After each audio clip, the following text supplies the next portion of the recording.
aren't willing to do it themselves. Oh yeah. Whoa! I haven't seen that one. Your sushi's here, by the way. I forgot to mention. Yeah. You want to eat? I didn't see that one. I didn't see the anti-Asian. Oh, you didn't see that? Oh my god. Dream of 9 crack holes at a Motel 6. I'm going to miss you out. Globalist God! Been in the news a lot lately. This is a dangerous man.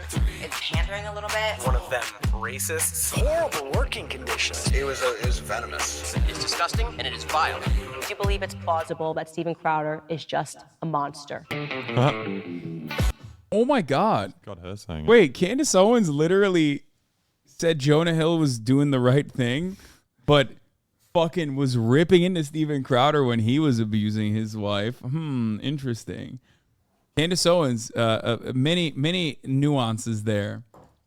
Maybe she's just like me because I think Steven Crowder is abusive. There's not enough information. Yeah. On surprised that she didn't say Steven Crowder was objectively in the right. I wonder why.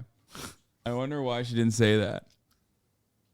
So you agree with Steven Crowder Candace on all points?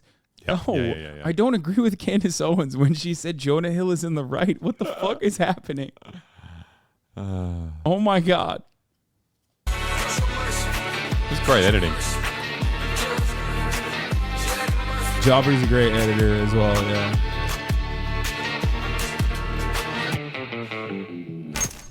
There's nothing I love more than bad stand-up comedy. Nothing fascinates me as much as watching some overconfident drunk idiot get up in front of a packed crowd on open mic night and just letting it rip. Yeah. You want to make out? We want 55 cents. You think I can eat, girl? Douchebag. You know what? It's almost incredible how bad you are at this. I don't think enough people appreciate the genuine level of intellect, timing, and planning that goes into crafting a well thought out joke. It's a talent, and it's not hard to see who has it and who doesn't. I'll bake some Mexican cookies, and you go over there, I'm like, what the fuck's a Mexican cookie? What are you talking about? It's like a chocolate chip with salsa all over it? What are you talking about? Not everyone is cut out for such an industry, but that doesn't keep them from trying. So I drove here. Notice a really disturbing trend in cars nowadays. I don't know if you folks have seen these dream catchers. Is this thing working? Okay, thank you, sir. If your stand-up career doesn't work out, that's okay. You can always pivot to selling overpriced cool. mugs and t-shirts that totally don't have slurs written on them. The Che Guevara Socialism is for Figs t-shirt. If you found yourself spewing incoherent drivel to make up for an evident lack of talent... Okay, to be fair, his Cenk Uygur skit was objectively funny. It was probably the only funny time. Found yourself spewing incoherent... Have you seen that? That's this? Oh, wow. Okay. Yeah. So this Steven Crowder, okay, fun fact. And I said this like back when I was at TYT. Fun fact, Steven Crowder literally built a career off of shitting on the Young Turks. He was another one of those like orbiter haters, like unhinged TYT haters that basically built a career for himself. There was an entire cottage industry around like back in the day, pre-Gamergate and like post-Gamergate. Back in the day, there was an entire fucking segment of like right-wing content creators that made a living for themselves by shitting on the Young Turks. Okay? That's all they did. I have my own version of this as well. Some of them still shit on me from back when I was at the Young Turks as well. That's why you can always figure out who they are when they come into the chat and go, Cenk's nephew. I bet you don't serve top of the hour ad breaks for 3 minutes. I bet Cenk's nephew. But they're wrong. I do serve a top of the hour ad break that's 3 minutes long. If you no longer want to see those ads, all you need to do is subscribe, which you can do for $5 or for free with a Twitch Prime, or by getting gifted a sub if you're lucky. Okay? Get fucking fucked. Yeah, Brown Fabio insult era. They used to call me Brown Fabio, which is weird because like... What does that mean? Oh, you had long hair? No, I didn't. They were just saying like I'm a model. Yeah, that's not an insult. Just saying you're hot. I know, dude. They were saying I was like an airhead sexy guy, which is weird because Fabio now is like a right-wing commentator. So I bet they fucking think he's really smart now. Did you hear he killed a bird with his head? Yeah, on a roller coaster. Yeah, I do remember that, dude. He's so hot. Anyway, he has a very strong and large head, just like myself. Shut up, Axel. Thank you for the 5. Get the subs, allowing 5 people to no longer see the ads at the top of the hour. Here's the 3-minute ad break now.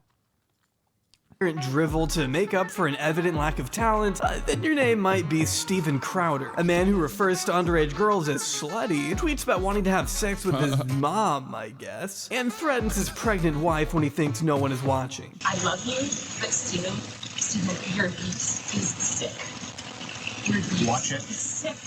Watch it. Steven I love was that. once a leading figure Watch of it. the online conservative movement, respected by his peers and adored by his audience until a series of allegations made by former friends, family, and colleagues tarnished his good name, even in the eyes of fans. His own comment sections have gone from endearing words of support doesn't work for to me complete either. disdain just over the past month alone. But if you've been following Steven as long as I have, then you know these instances are just as much horrifying as they are consistent with his public persona. A wannabe comedian who failed so hard at his craft that he sought out alternative means to fulfill his incessant really need bad, to be liked, being paid millions to sow chaos and contribute to what... Like, I love comedy, okay? I do. And, you know, I'm coming out as a fan of comedy, okay? So, let me tell you something. Sometimes, if, like, a right-wing dude has, like, a funny moment, okay, I'll hand it to them. I'll be like, you know, I fucking hate this guy, but this was pretty funny. Steven Crowder has never had one of those moments. No. I guess with the exception of the Jank skit that I was talking about. That was like the last time he was like kind of funny. Everything about him is so insecure. Like the gun props all over. Yeah. He wears like a holster while he's No, sitting. dude, at that's his what desk. real men do, brother. You don't understand. What makes political spaces so poisonous in the first place. But before we get to all of that, we do have a sponsor, Bespoke Post. Bespoke Post. Unfortunately, back to this guy. I've actually known about Steven Crowder for a long time, considering when I was 14, I used to watch Steven's videos. Oh, no. I know. Okay, don't come for me yet. Let me explain. You need to leave. I was brought up in a Christian conservative household, and when I was Or given no, internet no, I don't access, wanna- I wanted to watch somebody who said things I was used to hearing regarding guns, climate change, and Obama. Not that I actually understood any of those issues, but at 14, I didn't care about challenging my perspective on the world. I wanted somebody who would reinforce it, someone who would validate it. And Steven Crowder was that. Steven's shallow dichotomy of Republican good, Democrat bad, satisfied the confirmation bias I was at the time searching for. And that's ultimately one of the things Steven is best at, presenting a right-leaning perspective in a way that's easy for the youth to digest. In fact, he's long been accredited for putting a young face on conservatism, which is different from the old white guy club that people see too often. Slightly At least younger according white to guy. Chris Lash, a friend of Steven's and husband of NR. That's awesome. Yeah, wow. Wait, no, Dana spokesperson Loesch? and local psycho who wants Dana Loesch's husband looks like that? It's kind of awesome. Dude, I mean, Dana Loesch is a cutie. Good for him. Yeah.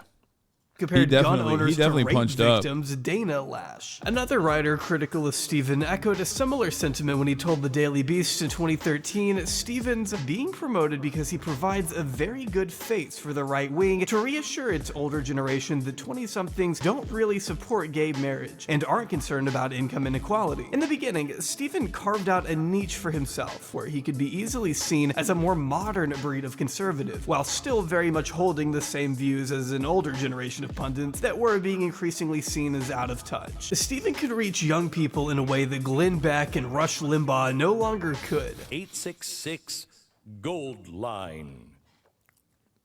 My N-word. What? Really? Because Steven wasn't strictly a political guy. That's all, No, he that's, actually that's denounced crazy. that label That's from awesome. the very beginning. That would I reach did not, a young audience. I did not know that he did that. That's wild. Steven Crowder has always been a self-described cultural person, whatever that means, and would rather think of himself first and foremost as an actor and, of course, comedian. Sorry, but I'm making you watch a stand-up with me. If I had to see it, so do you, motherfucker. Oh, please. And I don't want to say, if you take the Greyhound bus, you're ugly, but if you're ugly, you take the Greyhound bus. Joy Behar is so mind-numbingly stupid that you could be sitting across from her, talking with her, He's and so not even camp having the in his same comedy. conversation. think that's what he's trying to... Is he making that his joke? This debt is getting out of control. I don't think that we should be passing it down to our children. I know! Like my ex-husband never used to wash his feet!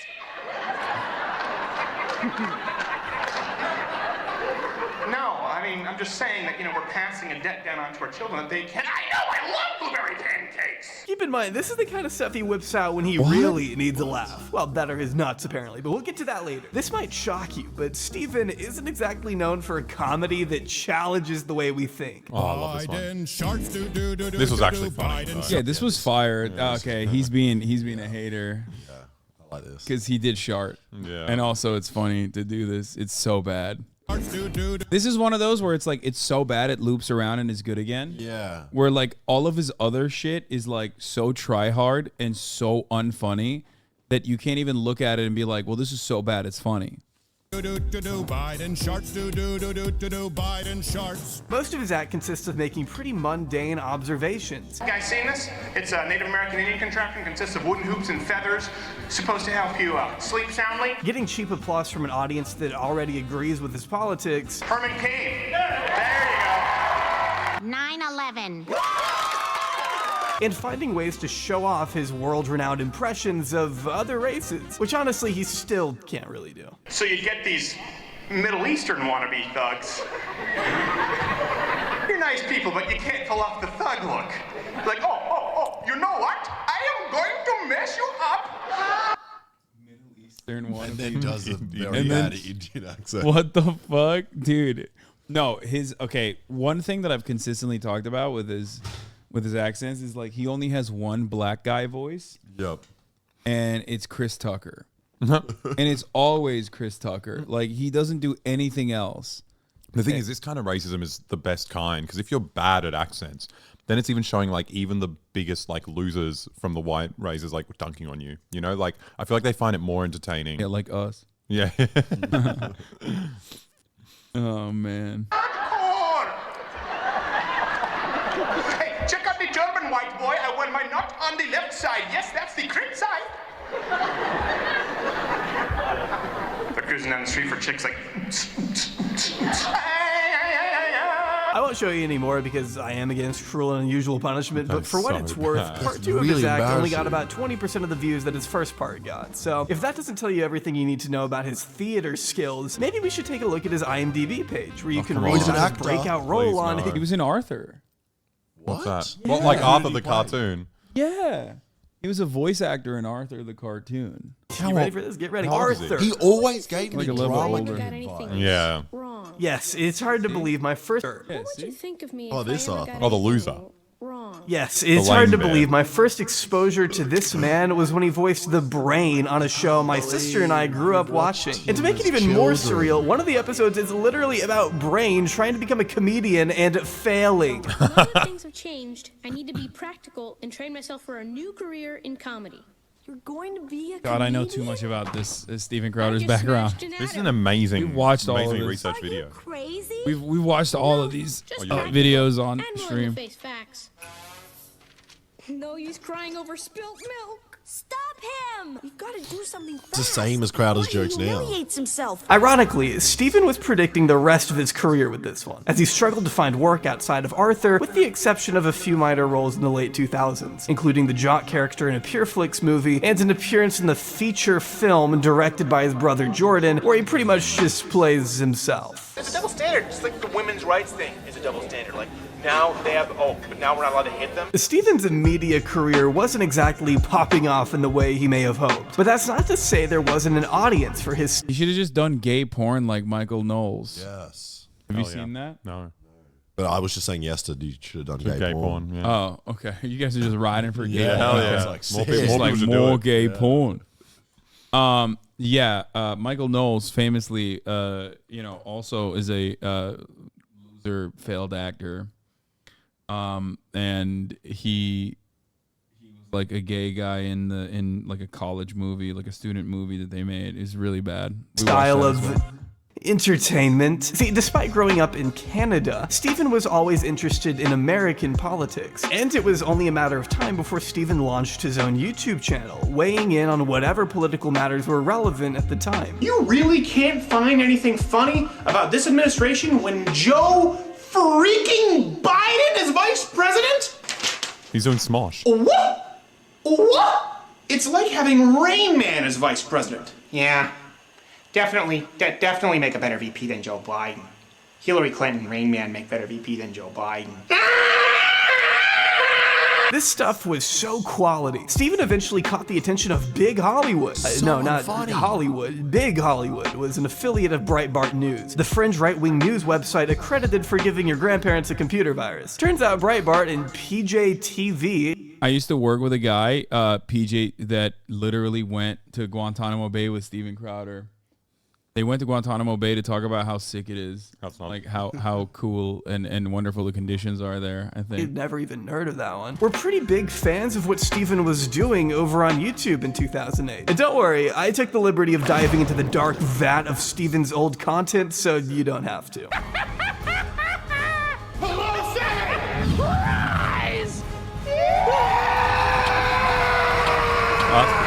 Pelosi on Elm Street. The nightmare continues. Now, whether Steven wants to admit it or not, conservative comedy isn't the most competitive industry, given how most mainstream comics, entertainers, and even musicians are typically left-leaning, meaning Steven never had to try as hard to get noticed, given the path that he chose for himself was always so narrow. Before long, he was being recruited to do stand-up at various Republican conferences, making his long-awaited rap debut at CPAC 2012 with the single Mr. America. I think I'll just let you be the judge of this one. America, don't you run away. Don't run, D-Dog. Keep breaking those up. Those parties have gone. We like the name of alcohol. Yeah, but right now. Oh my God, she's shaking her booty, dude. Yo, this is all a quest to get Barbussy. The best Barbara pussy you've ever seen, dude. She was throwing it back like Hank is not watching. God, that's probably his mom. Damn, dude. That's his mom. I mean, are you trying to say that his mom is really hot? Then I guess we're in agreement. Yeah, but right now you're hot. Hey, ain't you big hitter? But now I'm back from the dead. I'm bringing back all my knickers. What, knickers? No, it's okay. I can say knickers because I wear knickers. Great job, Steven. Your tireless effort to engage the youth in America is encouraging. I want to hear this on the radio, better than anything else on the radio right now. I guess it's time to give rap music a second look. I can't do this shit, man. In 2009, Steven Crowder landed a job as the youngest media correspondent at Fox News. At that point, he had climbed the ladder from YouTube to obscure propaganda sites, and finally to the biggest cable news network in the country, cutting his teeth on extremely pretentious op-eds that have aged absolutely tragically in light of recent revelations. In one bizarre... I'm a guy and I'll never badmouth my wife. That's great. He was a wife guy, dude.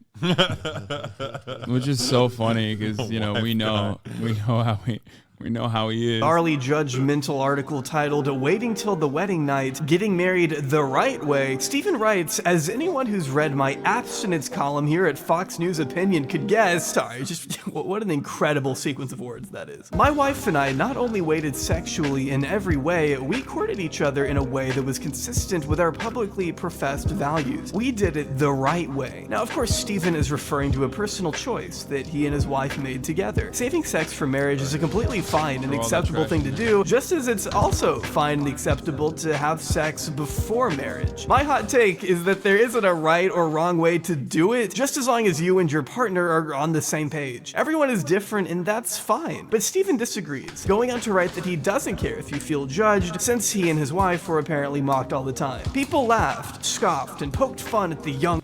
Yeah, he strikes me as a guy who definitely doesn't care. That's why he wrote a Fox News article about how little he cares about this. Celibate, naive Christian couple. We'd certainly never make it to the wedding without stupping. Looking back, I think the women saying those things felt like the floozies they ultimately were, and the men with their fickle manhood tied to their pathetic sexual conquest felt threatened. Side note, but Steven might possibly be the worst writer I've ever seen. It's like guys who have sex are threatened by virgins. Sorry, babe, I'll I'll be there in a sec, finishing up my Fox News abstinence column before we can get to stupping. I don't want to focus too much on this one article though, since we still have so much else to cover. But for Stephen to assume the role of an authoritative figure on the concept of marriage, morally grandstanding on anyone who may have had a different experience than him, only for it to be revealed that he's been abusing his wife behind the scenes for years, tells you everything you need to know about Stephen Crowder. This article is his wife. Not just because it's littered with...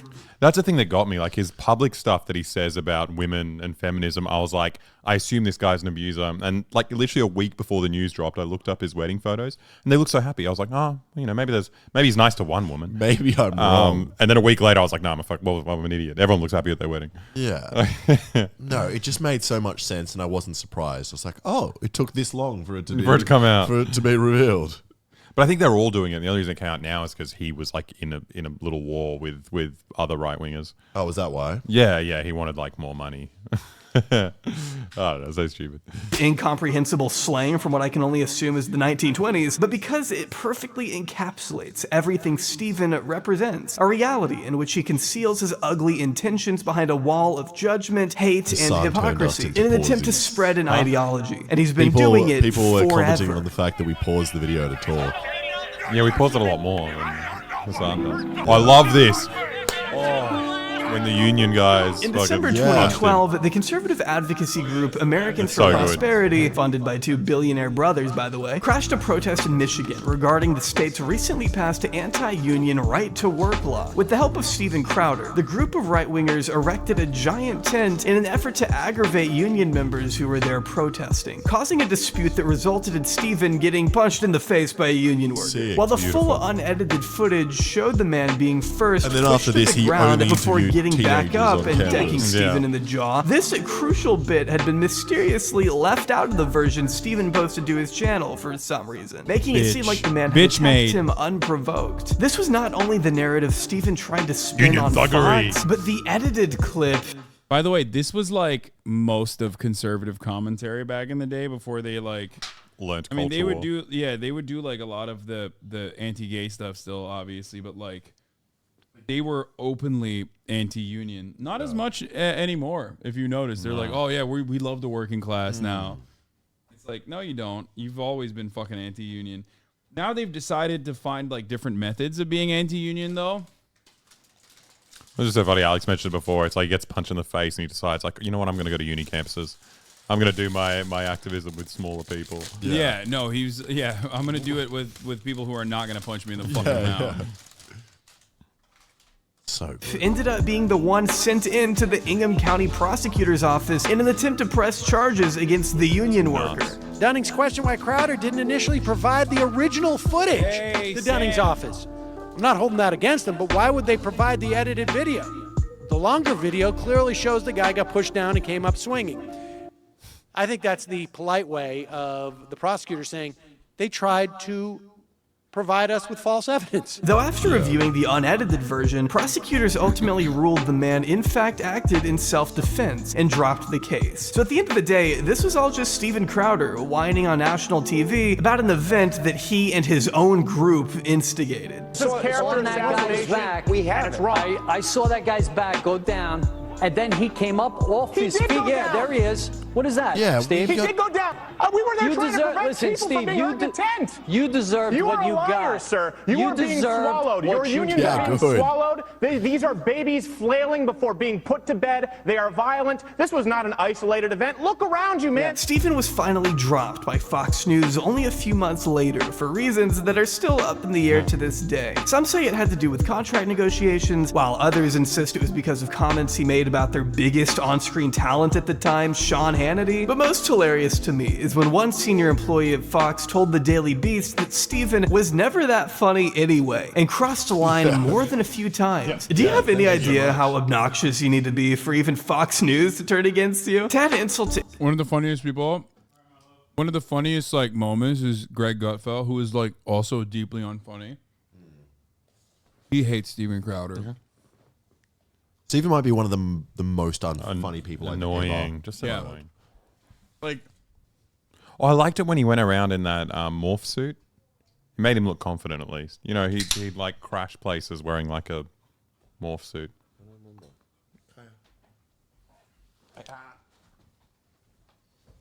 Hi, Kaya. Hello. Hello, Kyle. Kaya. Injury. Leaked Twitter messages from Fox's very own Greg Gutfeld seem to allude to how frankly unlikable Steven was on a private, personal level. Keep in mind, these messages are all alleged, as I can't personally verify them myself, but it is worth noting that Gutfeld has yet to deny or disprove their legitimacy. Plus, they kinda already fall in line with Steven's public persona, so just let me be messy here for a second. They're funny, okay? He has issues. I met him at a bar once, and he sat Indian style on the floor in the middle of a crowded bar. He was asking me what he thought of the looks of his fiance. How fucked up is that? She is beautiful, but he couldn't judge. It was like he was shopping for a car and was asking his friend to take it for a test drive. I nodded and wondered how I got into this mess, adding it, me thinks he has an issue with his sexuality, which is fine, but it's so obvious to everyone but him. He was only at Fox News for like 6 months. We all hated him. He acts like he was a badass who left Fox. No, none of us could stand him. He wants to be a star. Oh my He God, hates keep going. everyone who took that risk, and he didn't. He calls himself a comedian, but doesn't perform. That's how the Schumer thing started. I would not let him call himself a comedian on my show, and Amy knew that. I hated him for saying he performs. What Gutfeld is alluding to here is an old episode from his show, where Steven and Amy Schumer were both guests. And as you can probably imagine, having these two in a room together didn't go well. And, you know, you slip by the dirty comedian thing, but honestly, you call yourself a comedian, but you don't do it that much. Like, I go fishing a couple times a year, but I don't introduce myself on TV as a fisherman. From that moment, She's funnier Steven than would him. make it a And I don't priority like to Amy Schumer. slam Amy Yeah. Schumer from the comfort of his own studio any chance he got, in a crusade that you cannot tell me wasn't a tiny bit personal. By the way, Amy Schumer, you're a fat, slutty role model. Taking pride in being a fat bag of potatoes. She's the guy she accuses He's all the guys fat. of being, only she's way gross. I hate fat on fat violence. Grosser and fatter. So gross. I'm fat. Snacks. Triggering the libs, though, would become the There's no focal joke. point of his new show No. on YouTube, That's- Louder oh, with that's the small Crowder, suit you launched like. soon after his The one falling I out with like, Fox. And this is where you really get some of the most potent feminist-owned videos that plagued all of YouTube in 2016. Hey, feminists. With his first viral video being hashtag SJW Feminist Festival crashed by Crowder I think I watched in this one. underwear. Prove once and for all that not all feminists are fat, unattractive, boy-cutted, androgynous amoebas. Oh my God. She's a lesbian! A lesbian! Epic editing there, Steven. Why he needed to go the extra mile and strip down to his underwear is beyond my reasoning, at least. I think him being removed has less to do with them being offended or whatever, and more to do with Steven intentionally irritating and causing a scene on purpose just to get a reaction for the internet. Excuse me, ma'am. Are you talking about body shaming? Do you want to talk about male body shaming? Should I be ashamed? It's not even about politics at a certain point, it's just about Steven being a public fucking nuisance that nobody wants to be around. But after racking up a juicy 30 million views, Steven and his producer, Not Gay Jared, which is a totally normal thing to call your friend by the way, would make a habit of crashing these left-leaning events for the sole aim of exposing the liberal agenda, according to them. But if you ask me, it was mostly an excuse for Steven to dress up as a woman, as he liked to do over and over and over and over and over. I'm not gonna keep going, but it is funny that for a guy who thinks trans people are grooming your kids, Steven sure can't get enough of wearing his wife's clothes and touching his producer in front of children. Like the time he and Not Gay Jared convinced a bunch of people at a feminist rally that they were trans women and were met with kindness and support by the people there. We quickly found out that how is nobody that an questions, own? criticizes, nor runs security They're background nice. checks on trans. Everyone background security background checks. Why would they? What? Random protesters at a fucking grassroots event are not going to run security clearance background checks on other random protesters because people do not immediately assume that every other human being is a horrific monster. Like what? Yeah, I always run background checks. When someone says they're trans, I'm like, whoa, wait a minute. Yeah, give me the documents. Where's your birth certificate? Come on. This f***ing grabs back. Nice going, Steven. You really own those feminists by lying to How is them that and an own taking in any advantage way? of their hospitality for cheap clicks. You definitely look like the reasonable person in this picture. Okay, to be fair, that was probably the happiest day of his life. What? Finally being accepted. Yeah, running around and claiming he was a trans woman, and then everyone being like, "Oh, you go, sis! Like you're killing it." Yeah. It's hard to tell. These videos on Louder with Crowder really didn't contain much substance outside of Steven working backwards from an already established conclusion to prove some kind of flawed hypothesis. Sometimes not even he understands what it is he's truly arguing for. Take for example his position on trans athletes. Steven personally wants to see trans people competing in sports with the gender they were assigned to at birth. It's something he's long propagated across his platforms. But here he is complaining about just that. This is Mark Beggs, a senior from Euless Trinity High School near Dallas, is in the process of transitioning from female to male and taking low dose of testosterone. Just entered a high school wrestling tournament with an undefeated record and, surprise, won. That picture says 1,000 words right there. Hey Steven, that is a trans man competing with cis women. He's being forced to compete with women because that's what people like you are arguing for. This is what you want. And this trans wrestler in particular, Mac Beggs, has openly expressed wanting to compete with cis men because it just makes more sense. I think he also did, and he ripped cis men too. But he can't do that because Republican-backed Texas law currently requires trans athletes to play in an athletic league which matches their biological sex determined at birth, something that Steven encourages and supports. My position is biological males compete with biological males, biological females compete with biological females. Like, Steven, if you're watching, first of all, hi, what the f did you mean by this tweet? And secondly, just suspend your political bias for a minute and imagine if there were hundreds of bills circulating around the country invalidating your right to live a normal life. Imagine if your basic access to healthcare, education, legal recognition, etc. was all up in the air for a small group of politicians to dictate. Something about that seems a wildly big government to me, a gross overstep of legislative power that a small government conservative like yourself should frown upon. But to Steven Crowder and the dozens of other vocal opponents of trans rights, freedom of expression is trumped by blind hatred for those that are just different from them. Despite freedom being one of the deciding factors that makes America the best country in the world, according to Steven. But not only do I believe that our healthcare system is superior to those countries, but there would be another reason outside of healthcare. Let's assume that healthcare were better in those countries. He's like, we have the most MRI machines out of any country in the world. Yeah, that's why we're the best. You don't even understand. This man is also not very smart, as you know. Yeah.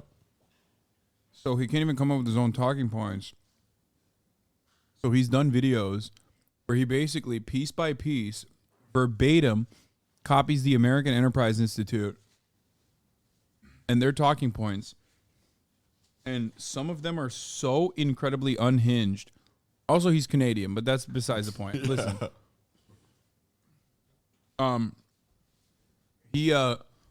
One of my favorite Steven Crowder American Enterprise talking points about healthcare is that Americans pay more for pharmaceuticals because we're subsidizing the rest of the world. Ah, it's like a charity. But Yeah. he's saying we're subsidizing the rest of the world because is he implying that they Like make the rest all of the the pharmaceuticals here? No. He's implying that we pay a high price point so that the rest of the world can pay a low price point. Yep. But that's also a bad. That's a good thing though. Like that's not a system that should be changed. Yeah, is he saying that's good or bad? No, he's saying that that's good that we're paying so much. Oh, yeah. Because he loves all the other countries in the yeah, world. exactly. Freedom. But it's just he doesn't believe everyone deserves the same access to the fundamental freedoms he's been given. At least that's what it seems. Steven doesn't seem to value those he personally deems inferior, and would rather resort to ostracizing them in a public setting the same way he was ostracized and bullied as a child. But don't you feel a little bad for the bully? He's just a kid. I feel zero bad for him. And you know what happens when bullies aren't stepped down early in their childhood? Gaddafi. You'd hope someone like Steven, who has talked about being on the receiving end of relentless bullying throughout his life, would be one to stand up for those who have been unfairly attacked for committing the cardinal sin of trying to live No, a you normal. don't understand. He's pro Gaddafi. He's saying the people who fucked him with a bayonet were bullied. Were bullied. Yeah, they weren't bullied enough, and that's why they became anti-Gaddafi assets. normal life like the rest of us. But instead, Stephen takes the low road and chooses to relish in the power he now gets to wield as the bully himself. I think it's better that the bully learn his lesson now as opposed to later on in life when somebody snaps as an adult. It gets uglier. Stephen Crowder, a man who ironically brags about his strong Christian values, likes to spend his time berating people who strangely aren't white by threatening to call ICE on Mexican workers. I need papers. Do you have papers? He's gonna call ICE, you motherfuckers. Stephen enjoys showing off his impression of Martin Luther King Jr. That's one of the most fucked up things I've ever seen. That's so funny. I love that. Wait, what, he like kidnaps people? And then he's like, No, I'm he going to probably asked people if they wanted a lift or something, and then was like, show me your papers. I got you. No. He probably goes to like a... No, there are places where like undocumented workers will stand in a line who hopes that someone will come, like a contractor will come and pick them up. Like a Home Depot probably. That's fucked. Those people would have thought they're going to get murdered. You'd think this man's going to shoot us. Copied that from the Amazing Racist. He's not even original. That was a 2007 thing. Yeah, even his racism is like fucking plagiarized. Things you don't know about MLK. Bet you didn't expect to hear MLK and crack whores. I have a dream of non-crack whores at a Motel 6. And when he's not making a mockery of black farmers, I don't know where you find this many farmers of color. I'm gonna buy a plow, man. I'm gonna plant that corn. Go get a John Deere. Barack Obama, mother. I'm the president of plowing that ass.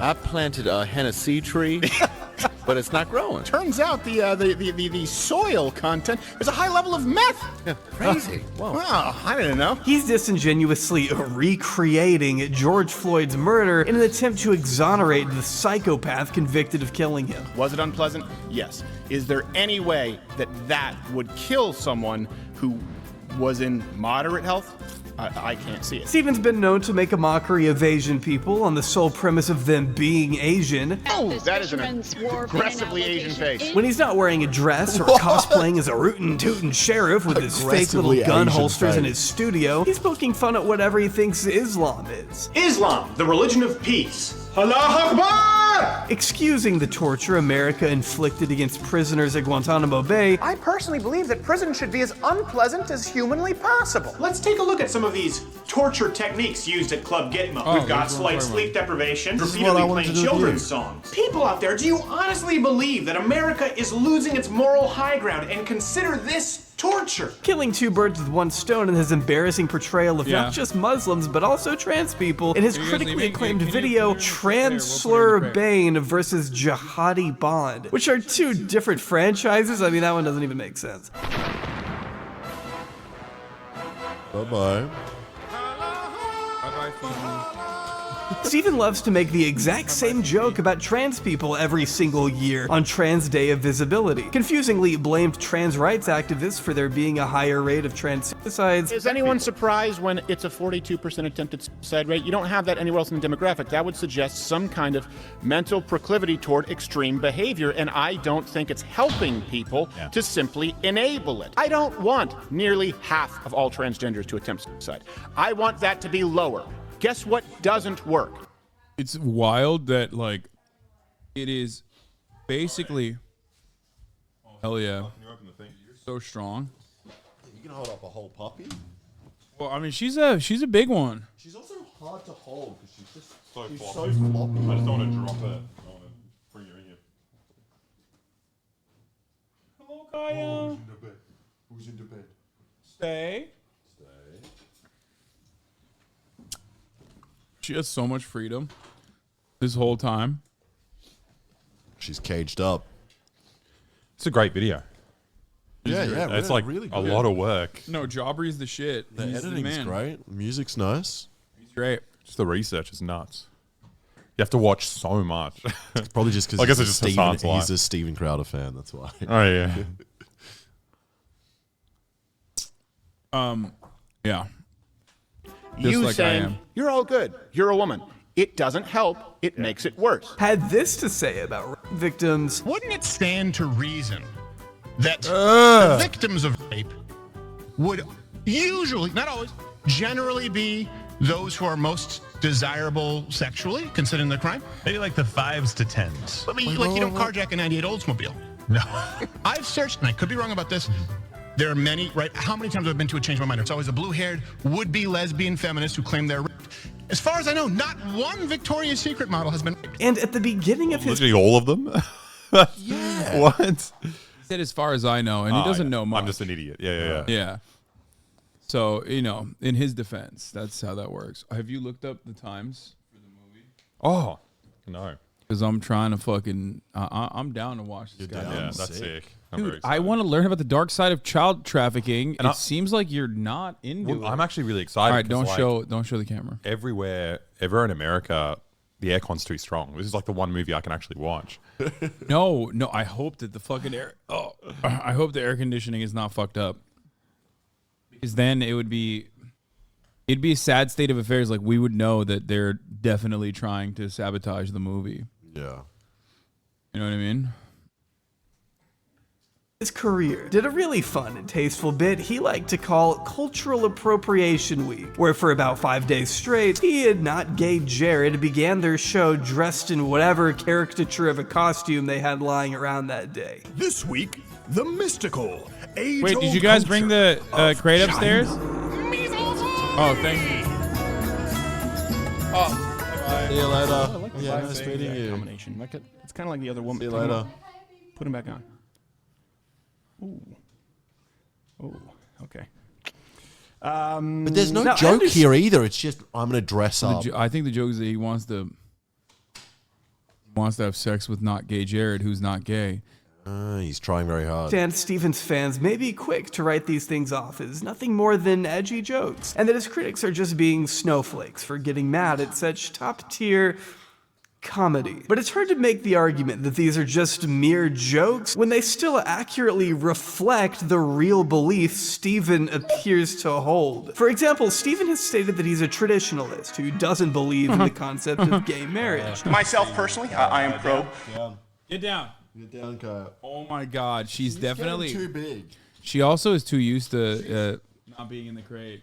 Down. Down. Down. Get down. Get down. No. She's too big. Don't even think about it. It's so funny when she jumps up. I can't. No laughing. No, we can't laugh. We can't laugh at her being bad. Fuck. It is pretty funny though when she like is so large she can like touch you. Well, she's scratching Yeah, my it's back, just going. Yeah, it's very hard to ignore her. I know. Okay, she's yawning. Maybe she'll go to sleep. Traditional marriage. I agree with the president on this. You can't then turn around and make such unfunny jokes at the expense of gay people and expect viewers to suck it up and buy your socialism is for figs shirt. Gayness is still funny. It's absurd, so it's funny. It would be the same thing But also, if it's a like- duck walked in right now wearing pajamas. We'd be like, oh my God, there's a duck in pajamas. What are you doing at CPAC, duck in pajamas? We should kill it. But Yeah, that's what's funny. But also, has he never watched gay comedy before? Like, gay people think gayness is funny. Like, They there's make jokes. Yeah, there's plenty. Yeah, had enough. Nice shirt, dude. Yeah, I can tell. What do you think I saw? Yeah. Have a safe trip. Thank you. Well, journey. Thanks for everything, Marat. You're welcome, dude. Hope you are doing well as well. I'm not doing great. I'm not doing great. Even though I'll probably see you like in 2 days. I'm not doing great, but it's okay. Why do all these? What? Oh, you did? Is it close? Are you the cutest little baby in the history of the world? No, he said it's not close. No, that's for you. Oh, well. But you're a close second. Do you laugh every time you see Austin? Yeah, always. I'm like, haha, he's gay. And that's funny. What is he doing here? Yeah, just like if a duck in pajamas walked in It's the same thing. to my studio The last time I saw him, he was wearing pajamas. Oh. in your bed. Oh. Nice. It's on the hook. 100%. Pajamas? I would have never imagined that. It's the same thing when there's a dude like, hello, you look delicious. There's just no way to No one genuinely has write ever this said stuff that to off as innocent No one said jokes that. when it's rooted in something that you genuinely... Have they not? I don't know. You know, maybe he's cruising. You don't know. If anything, people might have definitely said that to him. It's too believable, I think. believe. By 2019, Stephen had really taken off in popularity, thanks to a little series he likes to call Change My Mind, which is ironically something Stephen never actually does. Even if you've never watched an episode of this thing, you've probably seen the memes. The premise is that Stephen travels around to various locations, mostly college campuses, and sets up a booth to debate random people on whatever issue he's feeling that day. Maybe it's fascism, gender, immigration, Black Lives Matter, is it terrorist organization, non-incendiary topics like those. That's awesome. For the most part, he uses pretty eye-catching and intentionally offensive language to trigger a more passionate response from the people there. Why? Well, it's exciting to watch people scream at each other, I guess. Plus, it's always helpful to make the opposing side look as unreasonable and shrill as possible. Stephen is banking on the fact that most of these kids are liberal, so having a substantive conversation with someone who disagrees with him shouldn't be a hard thing to do. But the problem with these debates is that the scales are already tipped so much in Stephen's favor that it's really not much of an evenly matched exchange of ideas. Beating him. You start taking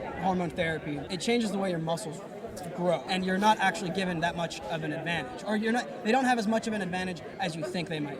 Are you sure about that? Well, I guess I'm not sure, but I also not sure about anything because I'm a fucking moron. You know how it is. This is his show after all, so of course Stephen picks the topic, the setting, the circumstances, who gets the microphone and when, what makes the final... He got fucking obliterated by some like Nazball freak one time in the Socialism is Evil. I saw that. I think I watched that one. And then he just got rid of him immediately. No, he was like, oh, you're being mean, or you're like...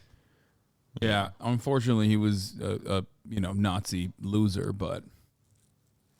final edit and what doesn't. Plus, he's already given himself ample time beforehand to prepare his talking points as much as he needs. Whereas the kids he's debating left their dorms that morning not expecting to debate their beliefs on things like abortion. They haven't made a career off politics like Stephen has, making them easy targets for him to rain down upon with facts and logic, even when those facts aren't actually facts. For example, take his video, America is Not Racist, Change My Mind. Stephen at one point claims that the U.S. has a higher class mobility compared to the rest of the world. First off, we have more class mobility here in the United States than certainly than Canada. Can you define class mobility for me? Meaning there are more people in the United States who end up in the top 30% of income than anywhere else in the world.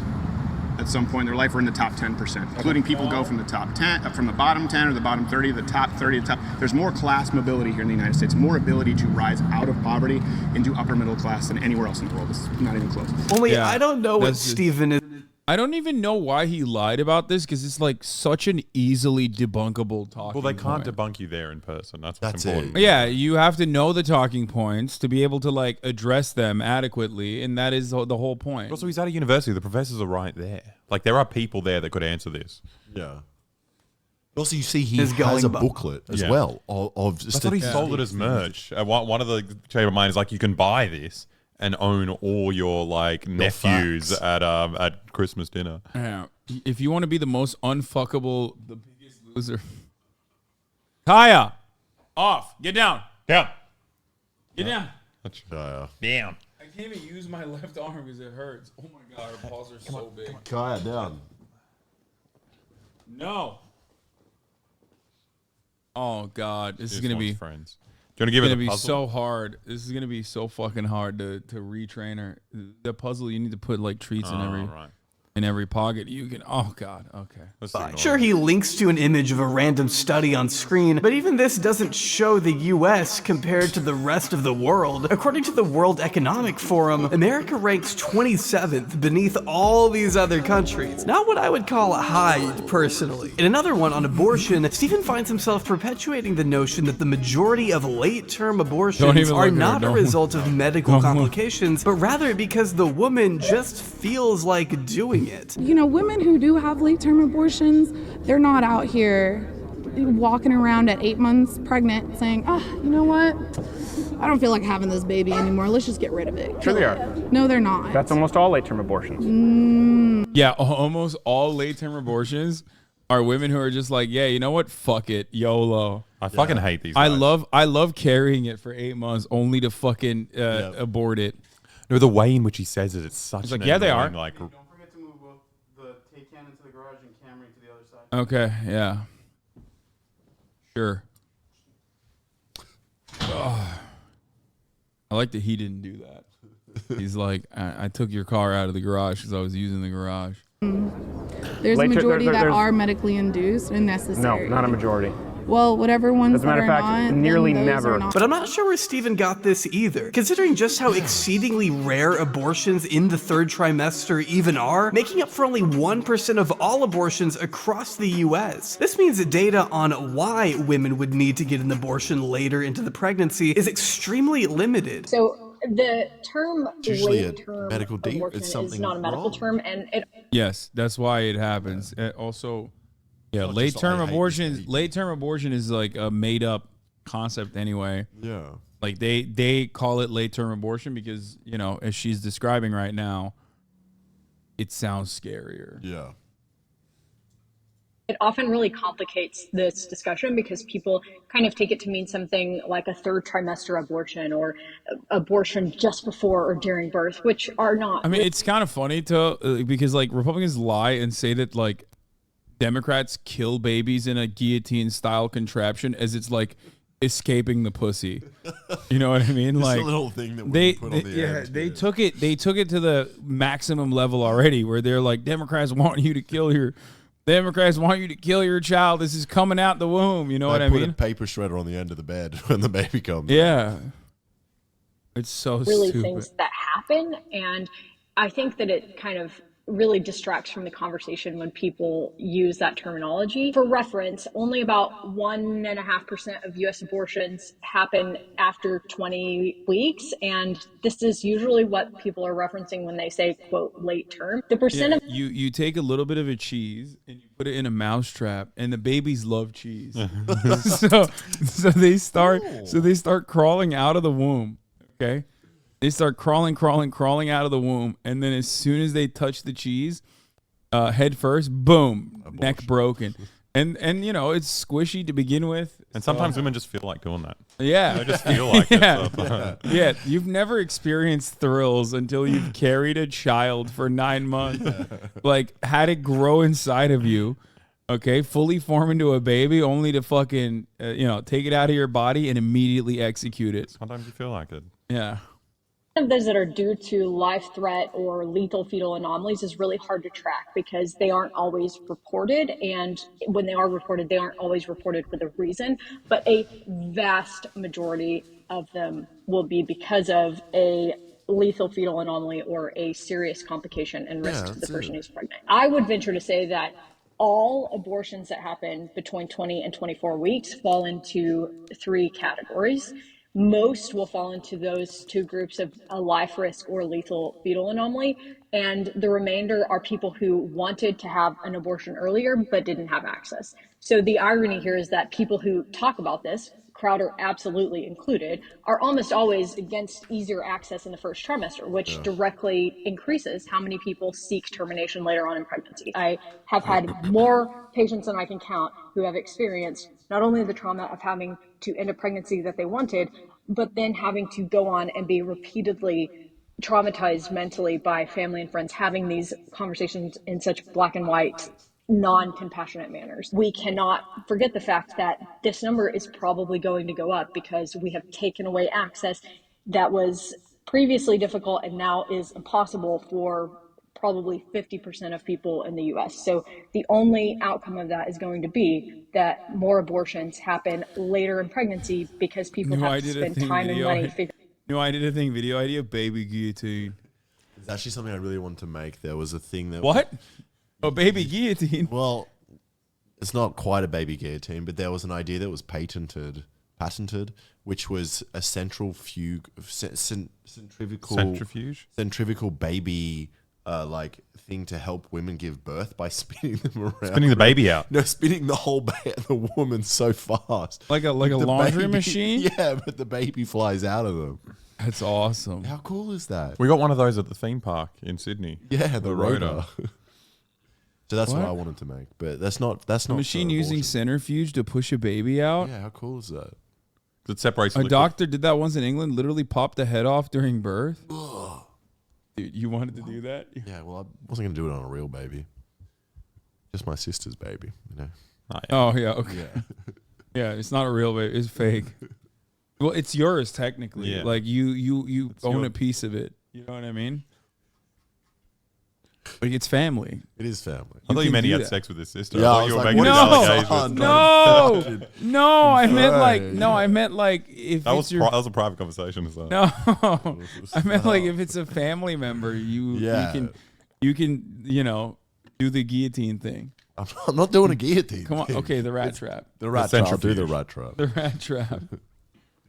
Figuring out how to get access when they can't get access where they live or in the state that they're in. The issues that Stephen tries to condense into just a few short words are far, far more nuanced than he'd have you believe. And he does this kind of thing constantly. Like here, when he insists America's healthcare system is the best in the world, simply because hospitals in Canada and Europe have a higher mortality rate, which apparently means they have worse care. Don't just look at the one portion of the equation. How much are you? Yeah, because Americans die on the street. You can't go to the hospital. It's too expensive to die there. What do you mean? You die in an Uber on the way to the hospital. 'cause No, you can't like get an literally, ambulance. no, but that is part of it because we don't have like great fucking elderly care in hospitals, so you can't go to the hospital anyway. You just fucking, you're gonna die anyway, so you might as well fucking die at home. Plus, not that many people die in hospitals regardless. It's not like, it's not where you die. The overwhelming majority of people die at like, elderly homes or fucking their house.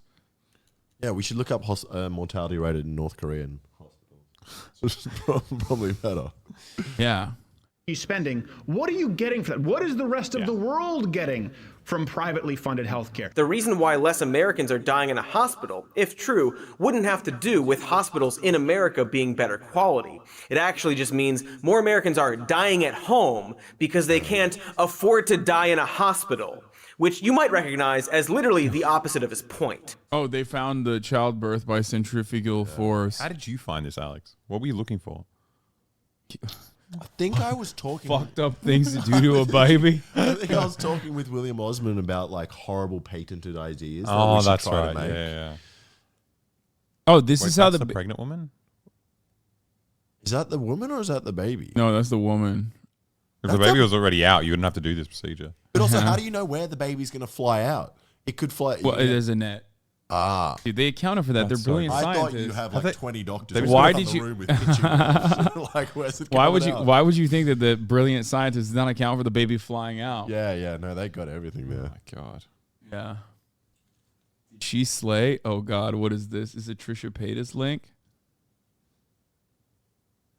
What? Why? Why? M HUD, why are you showing me this? What is it? Is Trisha Paytas portraying herself as The Weeknd?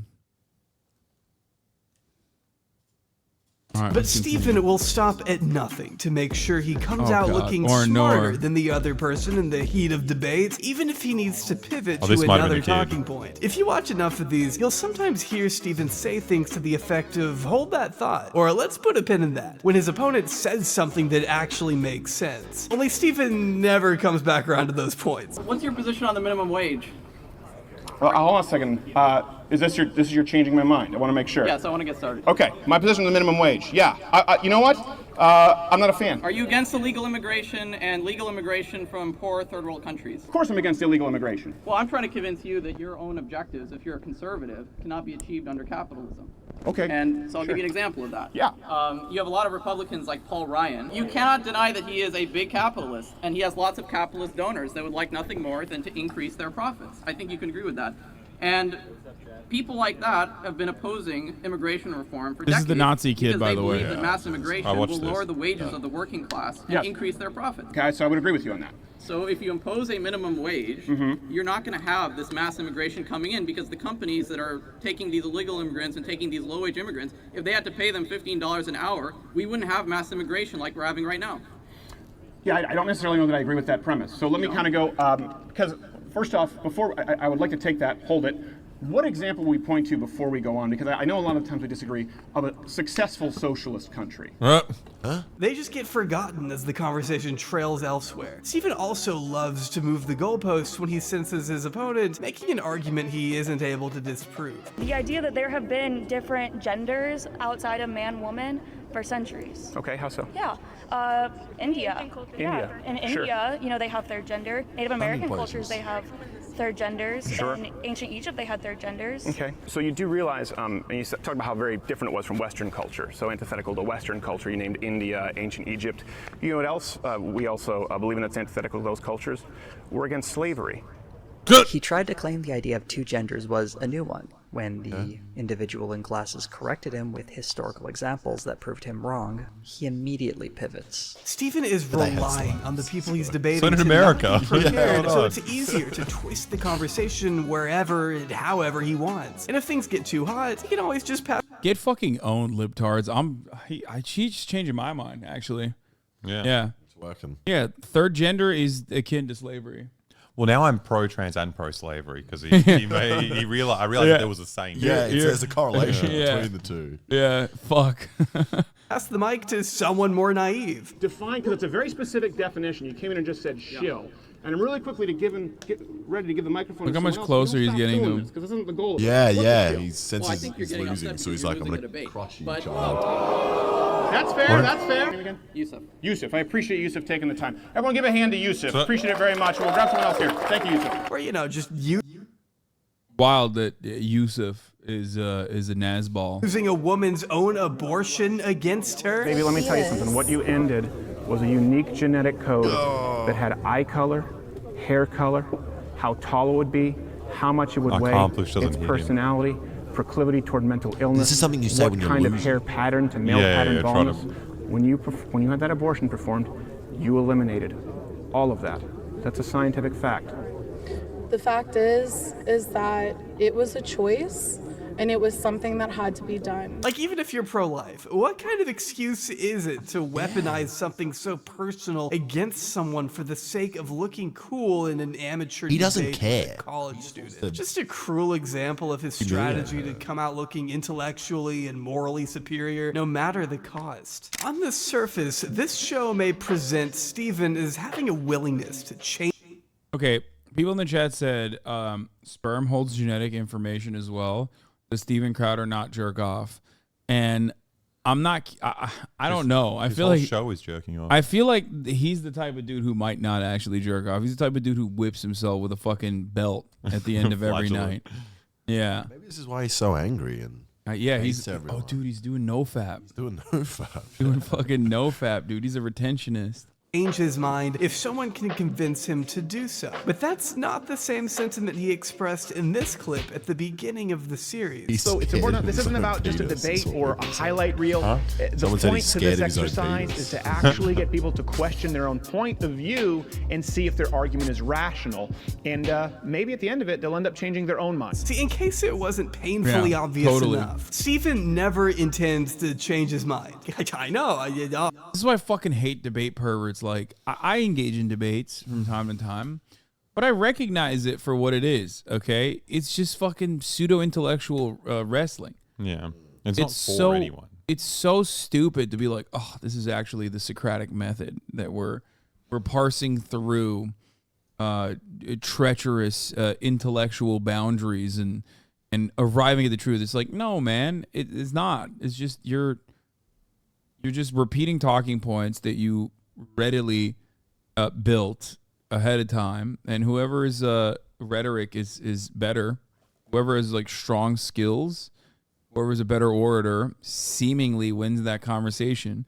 Conversation is not about the truth ever. It's just about ritualistically humiliating your interlocutors. I had a debate lord in chat today arguing with me for using debate lord as a slur, and I checked his logs here. You banned him over 3 years ago. That's awesome. They are also the most like debate lords are also the most like passionate. Like they can't let anything go. They'll hold on to grudges for years and years and years, dude. They think that they're a fucking anime villain. But it's such a like self-destructive superpower though, because like everyone who's any good at debating is like the worst person to be around. Like you just can't have friends. Yeah, it's a deal with the devil. After so many episodes of this show, the only thing that Stephen's ever reconsidered is his opinion on Teslas. Now he likes them, I guess, because they personally benefit him and his wife. I have changed my mind on a subject. Really? Teslas, let's go. Great. The Change My Mind series, though, has never been anything more than cheap. Yeah, it's the one car that he and his wife have. He probably likes it because he can like track it in real time. Unlike the Ford Focus that they had beforehand, who didn't have like internal navigation that he could track. Entertainment masquerading as some open and intellectual exchange of ideas in which Steven's beliefs somehow always end up looking the best. Steven knows his audience doesn't want to see evenly matched debates. That's boring. They want someone dunking on a woke college freshman on their way to their next gender studies class or whatever. They want their preconceived view of the world validated, and Steven is more than happy to provide them a safe space. I mean, if he were really looking to have a productive and nuanced conversation, wouldn't he debate real experts as opposed to naive undergrad students? There's a reason he's continuously backed out of debates with people you'd think are on Steven's same level of political prowess. Take it, Peter. Well, I mean, they're not, because Sam Cedar would fucking eviscerate him. In the short conversation that he had with Sam Cedar, oh my God, what a fucking nightmare. Sam Cedar owned him so much that he ended up divorcing his wife. Think about that. Like hitting a top of the hour ad break so hard that you end up dramatically changing your life, like as the TikTok Zoomers are calling a canon event. That's the new thing now. Everyone's talking about canon events. Canon events. I didn't know that. Yeah, I've seen it. Did you learn that in France? No, I learned it on Twitter. I'm on Twitter all the time. At the top of the hour, there's another canon event. A 3-minute ad break. If you no longer want to see those ads, all you need to do is subscribe. You can do that for $5 or for free with a Twitch Prime. It's from Spider-Man, little bro. See now that doesn't work. You can't say little bro and be like, it's from Spider-Man. Okay? It's like you're supposed to say it's from Spider-Man, old man. Yeah. My It's elder. from Peppa Pig, little guy. Yeah. Like baby. you can't it's not the own you think it is, okay? Like my man, you're the little bro here. Okay? Anyway, here's the 3-minute ad break now. Jesus Christ. Hadfield, for example, a YouTuber who frequently debunks pseudoscience and climate change denialism on his channel. After baselessly trying to refute Hadfield in 2017, Steven Crowder challenged him to a debate, to which Hadfield accepted, but was surprised to see Steven fail to show up to their previously scheduled live stream. Well, I'm sure there's a good reason for that. Maybe that was during one of Steven's many hospital visits. I mean, who's to say? He'd only do this again with Cody Johnston, a left-leaning YouTuber who challenged Steven's position on gun control in 2017. I pointed to an actual investigation done by the state of New York with actual hidden camera footage of someone actually trying to buy and successfully buying a gun at a gun show. That's all I pointed out. And his response to this was to tweet in all caps, "Challenge accepted," and then say we would debate. Not would you debate me, but treating my little segment as a direct challenge and request to debate him. I would show this tweet of his, but he deleted all of the tweets associated with it. Here's my response, if that helps. I still am not sure what he wanted to debate. But perhaps the most famous instance of Steven debate dodging is with Sam Cedar, another political commentator and voice of Hugo on Bob's Burgers, who Steven has tried to avoid at all costs, starting when he inexplicably dropped out of a debate with Sam at the 2018 Politicon, then hilariously tried to lie about it, which may not have been the best move, considering there's an entire phone call out there with an event organizer confirming Steven got, quote, cold feet and had to bail at last minute. You've never gone to is the phone call. I did want to talk to you about the debate. Okay. So it seems that Steven Crowder has maybe gotten some cold feet. Okay. And feeling a little intimidated, so I don't think he's coming. He's not even going to come? Right. Why is that? You know, it's a great question. I would love to ask it to him myself. He's not even answering anymore. I don't know what his team is doing around him, and that's, you know, just for me to speculate at this point. I don't know. He has a team? He has a whole team and he won't do it? He could bring the team. I believe it's his father, but I can't confirm or deny that. Okay. Dad won't let me fight.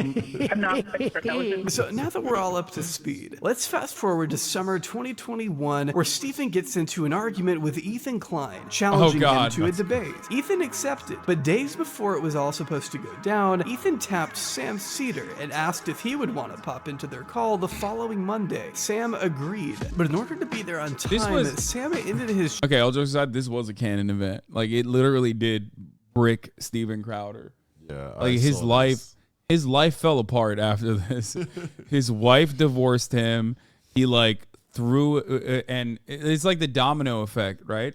Probably his thought wife everyone was Sam Cedar after this. He probably thought his wife was Sam Cedar. Yeah. His wife divorced him, and then he like went into this weird mental space where he like openly yelled about a $50 million deal where everyone online was like, what the fuck are you doing? You don't understand. That's not a lot of money. Like 50 million? You're saying no to 50 million? What the fuck is wrong with you? And he hasn't like really been uploading that much. No. Has he? And I don't see much support for him anymore. Online anywhere. The Ring video was from 4 days after Sam and Ethan. Yeah. The Ring video where he's like, it doesn't work for me either. That was from 4 days after Sam and Ethan, yeah.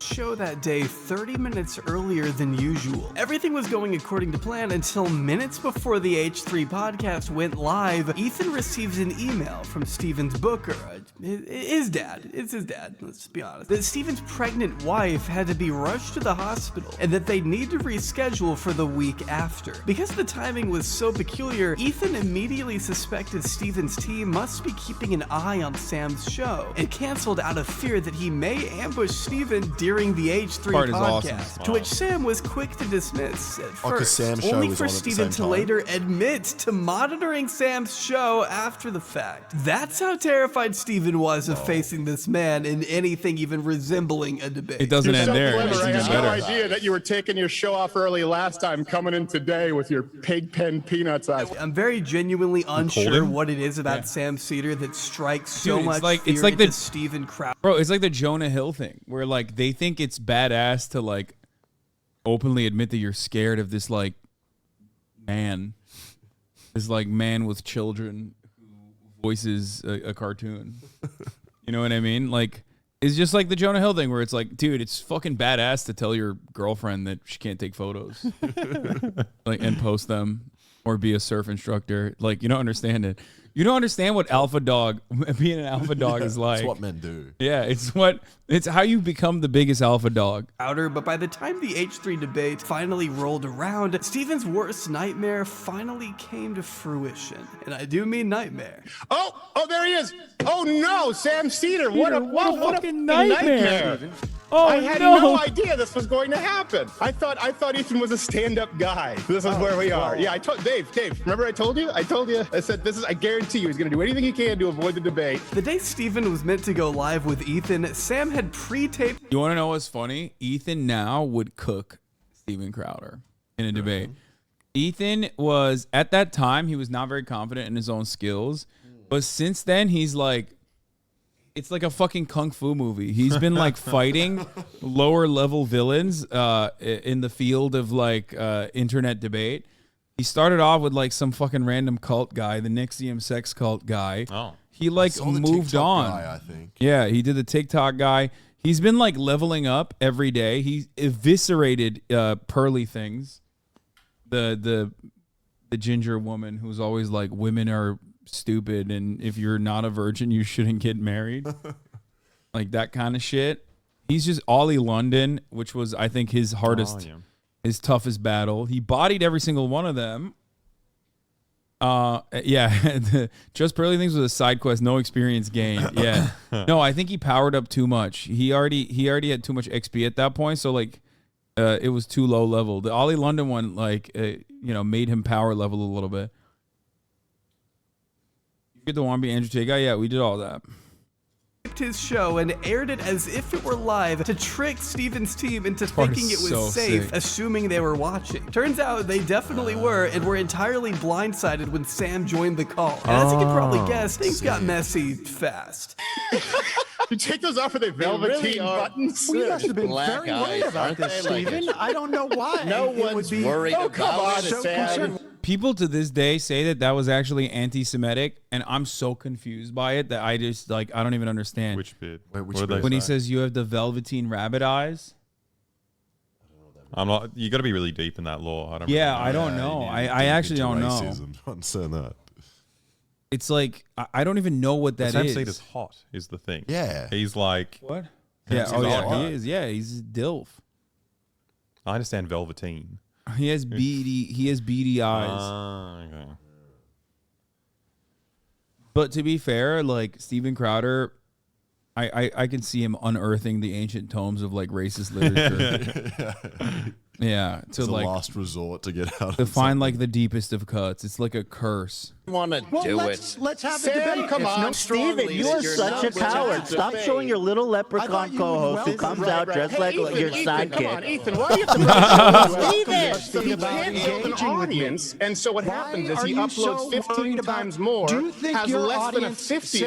For the record, that's exactly what Steven Crowder used to do against the Young Turks. That's all I'm gonna say. Just surprise him like that. Yeah. No. Upload 15 fucking videos about TYT every time. So the audience. Well, that's Do why you he wants to think that your debate you, is so he audience- can build his. Do Sam, you Sam, think come on. your where's- audience Yeah, cares yeah. that I only have 1 million subscribers and you have what, 6 or 7 million I think. subscribers? Let me answer. Can I don't answer your think question? they Can I do. answer your question? Can I answer your question? Do you want me to answer your question? My audience would say Sam who? How did you Professors know on the- I ended This is my what- show okay, he's not early gonna talk. last week, Stephen? If your audience Because doesn't you're even know an me, idiot, how and did you half know of your that? staff Do doesn't you like watch my you. show? Sam, fake stand-up comic who we can't find any footage about online. Let I'm me not finish. a stand-up comic. Oh, you're not? Okay, that makes sense because everything that I've seen is incredibly unfunny and unentertaining. Which may explain the audience. Irony alert, Steven. Thank you. Coward. Yeah, that's wild. I forgot these parts. Like I didn't realize it was. Do they actually debate, or is it? No, it's just him fucking flailing and just trying to be like, half your staff doesn't like you, which is ironic. Again, every single thing he said here about Sam Cedar was projection. His staff, we now know, fucking despised him. Half of those guys that were in this video are now not a part of the Steven Crowder universe any longer. Not even not gay Jared? What was his Oh name? yeah, that was the first one that left. That left. Really? He left years ago. Yeah, and literally said that he would like try to put his penis on like the shoulders of men in the studio, on like the tour bus and stuff. And also on top of that, he used to do the thing like the fake stand-up comedian thing is incredible. Yeah, because, like, that's ironic. you. He's like, what's something that really hurt me? I was right. All right, yeah, you can give it the X. This You is- run away twice. Cold feet again. Come on, Steven. Wow. Becoming extremely irate, Steven went off on Ethan, switching his camera over to his co-host and left the call within minutes of Sam showing up. No debate happened because according to Steven, Ethan took the coward's way out. But then again, Ethan Klein has never claimed to be a master debater, which Steven was aware of, referring to Ethan as a layup in the days ahead of the debate. Not everyone is as experienced in the great halls of debate, I get it, I'm the same way. But Steven, on the other hand, does this kind of thing for a living. You would expect a little bit more from someone like him. And despite how much he loves to insist that Change My Mind isn't a debate, Steven prides himself on his ability to have open discussions on divisive issues that challenge our beliefs, with college students who aren't Sam Cedar. Being blindsided by Sam in this instance still doesn't explain why Steven has gone to such lengths to avoid a conversation with him in the past. Is it because Sam is just an unfair, malicious debater who, as Steven claims, everyone tries to avoid? Well, I just don't think that really fits. So maybe it's just the simpler answer, that Steven Crowder is just not good in debates, and knows it's harder to use disingenuous rhetorical tactics to manipulate the conversation when it's someone capable of calling him out. Steven has demonstrated that he is incapable of defending his ideas on a genuine debate stage, and I think it's something he's always been insecure about. Much like Ben Shapiro, he'd prefer to take pot shots at college students that he can easily package into a triggered SJW compilation. At least Ben does debate from time to time, though. Yeah. Like Steven Crowder does not have the same skills of rhetoric. They get Ben millions Shapiro of views can on speak his channel. fast. That's Yeah, what real reaches fast. a bigger audience and Yeah. makes his arguments look. No, they do the same shit. It's just like it's all cherry picked data. It's all completely ridiculous. None of it is actually like you are taking advantage of people's good nature in that circumstance, and you're overpowering them by. In Ben's case, it's just like speaking fast and just like dropping, gish galloping, dropping cherry pick data points over and over again, and then also just like every very skilled debater that people see as like brilliant online. A big part of debating, a big part of debate culture is basically taking logical fallacies and trying to rationalize them. So, like, one example is like just taking like an incredibly exaggerated example. Like when someone says, oh, I think that there should be a minimum wage, just going, why not, why not make the minimum wage $100 an hour? Like, and normally in a normal circumstance, or even in like a actual debate with a moderator, that wouldn't stand, because you would say, okay, well, you can't just, that's not what the argument is. That's not what the argument the other person is presenting. You just took it and you ran with it. You're making the other side forcibly assume or adopt that position. Whereas, yes, it's reductio ad absurdum. Thank you, Chatter, for being the biggest fucking nerd in here. I was trying to hide my nerd power level. Okay?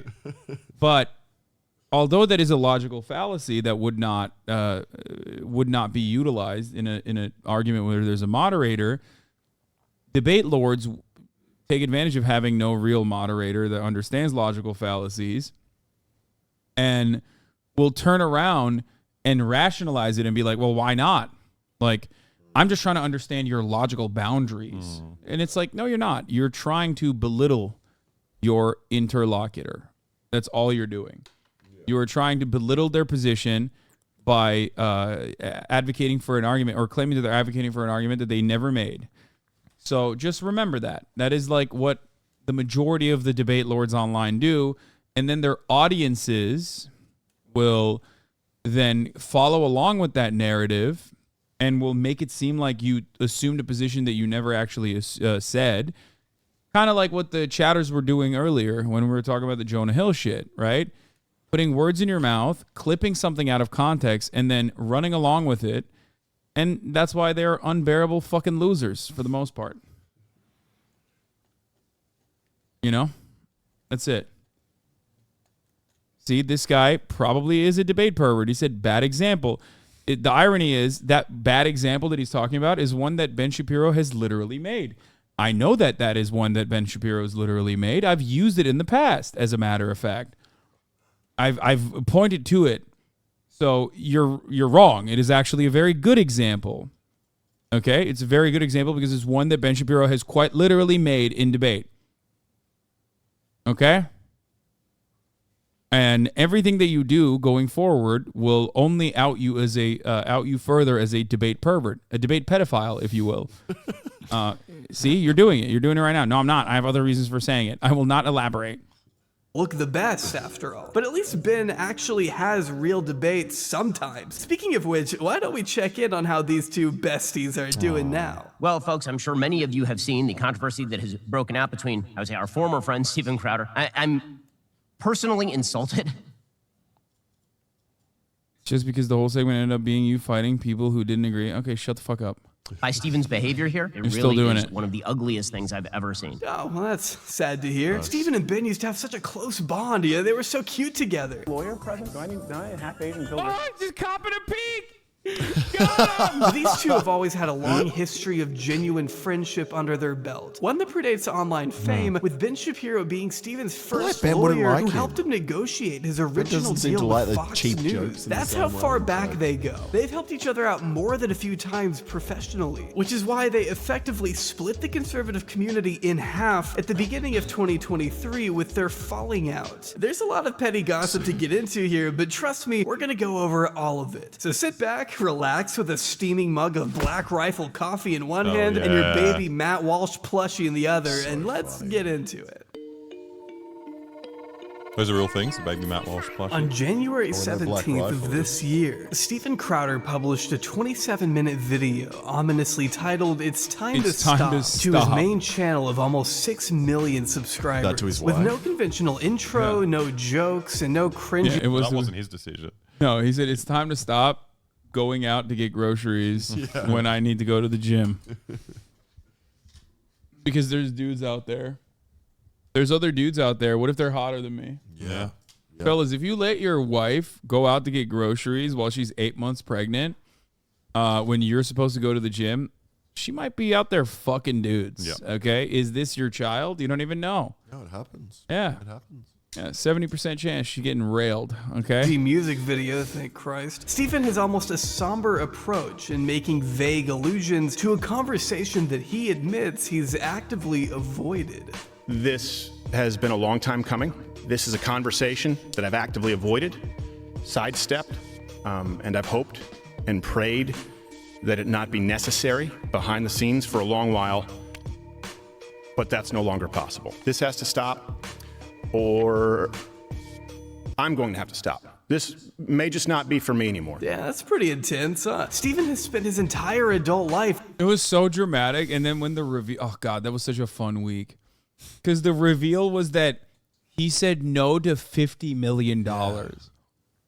Like, what an insane. He did it for the grassroots conservative pundits, though. You know? Yeah, no, he did it for the grassroots racism. Yeah. The major point of contention was that they would cut his pay if he was so racist that he got banned off YouTube, which is fucking hilarious. And in many respects, I also kind of understood where he was coming from because they were hiring him for the racism. Yeah. It's not like they were hiring him to be anti-racist. It's like this. It's like the surfing thing with Jonah Hill. It's Yeah. like, this is what you're hiring me for. Yeah. Because I'm a racist. I'm not We going to keep going back to Jonah Hill, even though it's all hard. three of us are big Jonah Hill defenders. Yeah. Damn it. Famously, as established by chat. Well, you guys aren't, but I am. And now I sucked you into it. You did.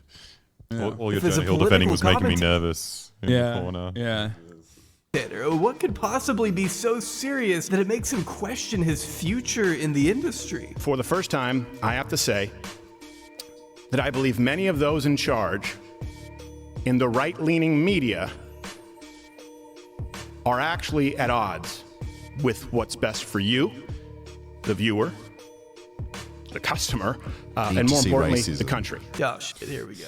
We here at Mug Club, we thought that we were all in this together, that we were fighting the media, entertainment, industrial complex. But too many of those in charge of the big conservative platforms are verifiably in bed with them. Big tech is in bed with big con. The people I thought were fighting for you, a lot of it has been a big con. Now that is obviously a very provocative statement, and I have to think that Stephen chose his words very carefully here. He's trying to elicit interest, teasing us into believing there's some big bad enemy out to attack the little guy. He's hyping up whatever he's a it is little we're guy. about to hear next as some Gets offered a $50 earth-shattering million revelation they contract. could expose. What little guy doesn't get 50 million contracts, though? Like, all the little guys are getting that, right? He's also doing the whole, like, drinking his own Kool-Aid thing, like pretending that conservatives aren't in cahoots with big corporations.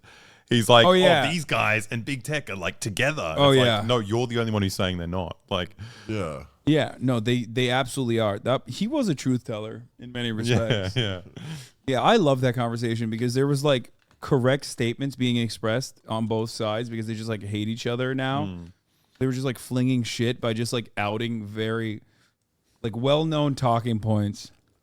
Conservative media as we know it. What is Big Con and who's a part of it? Well, he doesn't exactly tell us, at least not in this video, but he does go on to detail a contract that he had been offered by an unnamed conservative media group, which included terms so restrictive and offensive that Stephen went so far as to call it a slave contract. I will transition Mug Club into a full-scale network with independent content creators who don't want to be locked into slave contracts. There's no need to be enslaved like this. These terms basically said that if Stephen's YouTube channel got demonetized again, he could see his payment listed in the contract slashed as much as 25% by the company making the offer. But again, doesn't say who that is. If blank is boycotted or dropped by more than 50% of the advertising partners, the company is not able to replace him within 90 days, the fee will be reduced by 25%. Though Stephen does say enough to allege that whoever offered him this deal is deliberately trying to take advantage of him, suggesting they're anyway, you pay them and bowing down to censorship to the detriment of conservative principles, and that smaller conservative personalities should be mindful of any deal that may be presented to them to avoid getting locked into something they can't get out so of. anti-free market. Just subdue you a little bit. Just soften your edges a little bit. Just play ball a little more so we can keep our content all monetized. I won't do that, and I'm willing to bet that most of you won't either. Let me know just how many of you won't. Let me know how many of you will just go the extra mile of racism. Like, how dare these guys openly in the contract tell me I should just stick to dog whistles and not just go full fucking, KKK. Fucked up. It's compelling though. Like no they more like doing like the George Floyd execution, but obviously not in the same way because he didn't get executed, unfortunately. Fuck, it's so bad. Enter in your email at stopbigcon.com. This, as Stephen probably planned, ignited wide speculation of who could have offered this slave contract in the first place, but most seem to assume Ben Shapiro's very own Daily Wire is the culprit. The company that employs Candace Owens, Matt Walsh, Jordan Peterson. I mean, they're one of the biggest sites out there. I think, you know what I just realized? If you were to ask every single person in Steven Crowder's fan base, would you have $50 million and you can only use dog whistles? Like, there would not be a single person in that fan base that would say no to that contract. No. Every single person would say yes to that contract. Fuck it. People in my audience would go the extra mile and like become conservative commentators that don't, push the boundaries so much that they get demonetized. Who the fuck would say no to that? Yeah, everyone's saying I would. Yeah, like, it's listen. ridiculous. Yeah, it's nuts. It's just like an absurd amount of money. Yeah, people have gone to Kick and went on the fuck Hasan train for much less, okay? That's all I'm going to say.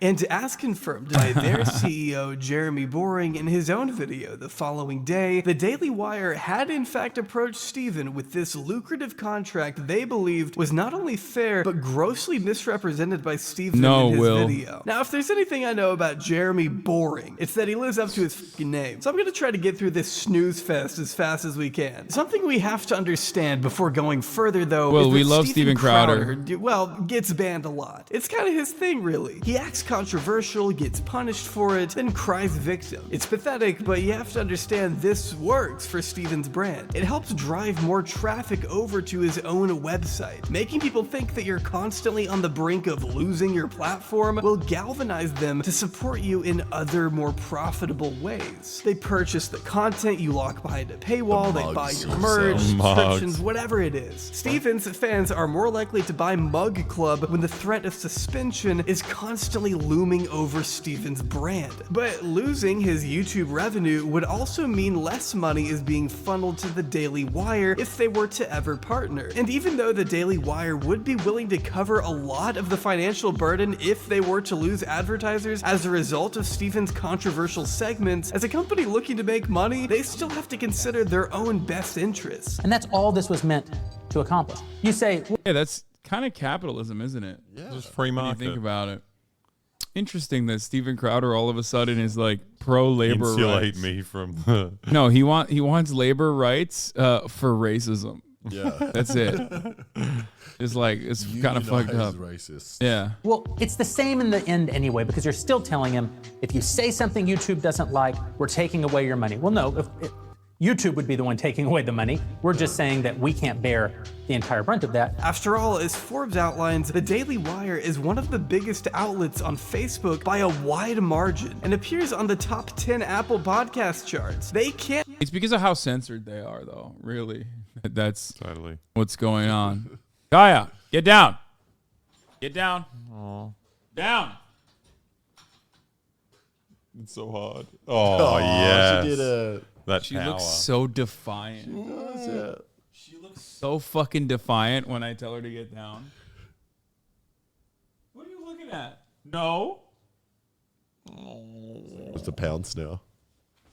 Can't be putting themselves at such risk of losing that position, since existing on Facebook helps them reach so She's many so people. perfect. So of course, from a business perspective, it makes sense for the Daily Wire to include that specific clause in the contract. If Stephen is earning them less money, then why should he be paid the full $50 million they've offered him? Which, yeah, is something else Stephen conveniently left out of his original video. I wonder why that is. Could it make him look ungrateful? Like a whiny baby looking for charity in the form of tens of millions of dollars? Stephen's philosophy seems to be, I deserve to be paid millions and millions and millions of dollars, whether my show drives the revenue or not. That's not a business relationship. He's not looking for a business relationship. He's looking for a benefactor. Because just to summarize here, But that Steven is what, Crowder was offered a payout if you're a of political movement, of course, you got to insulate your bravest warriors. Of course he's looking for a benefactor because that's how these operations are run. Yeah. Steven Crowder has never worked in an institution, which, by the way, Jeremy Boring correctly pointed out, again, spicy. He had never, up until that moment, ever worked at a media outlet that wasn't just running red and quite literally getting money from oil barons to keep cutting the same propaganda they were cutting. Wait, surely Daily Wire takes the same money from... Yes, Daily Wire was started, again, by oil barons, literally. They claim to be in the green now, but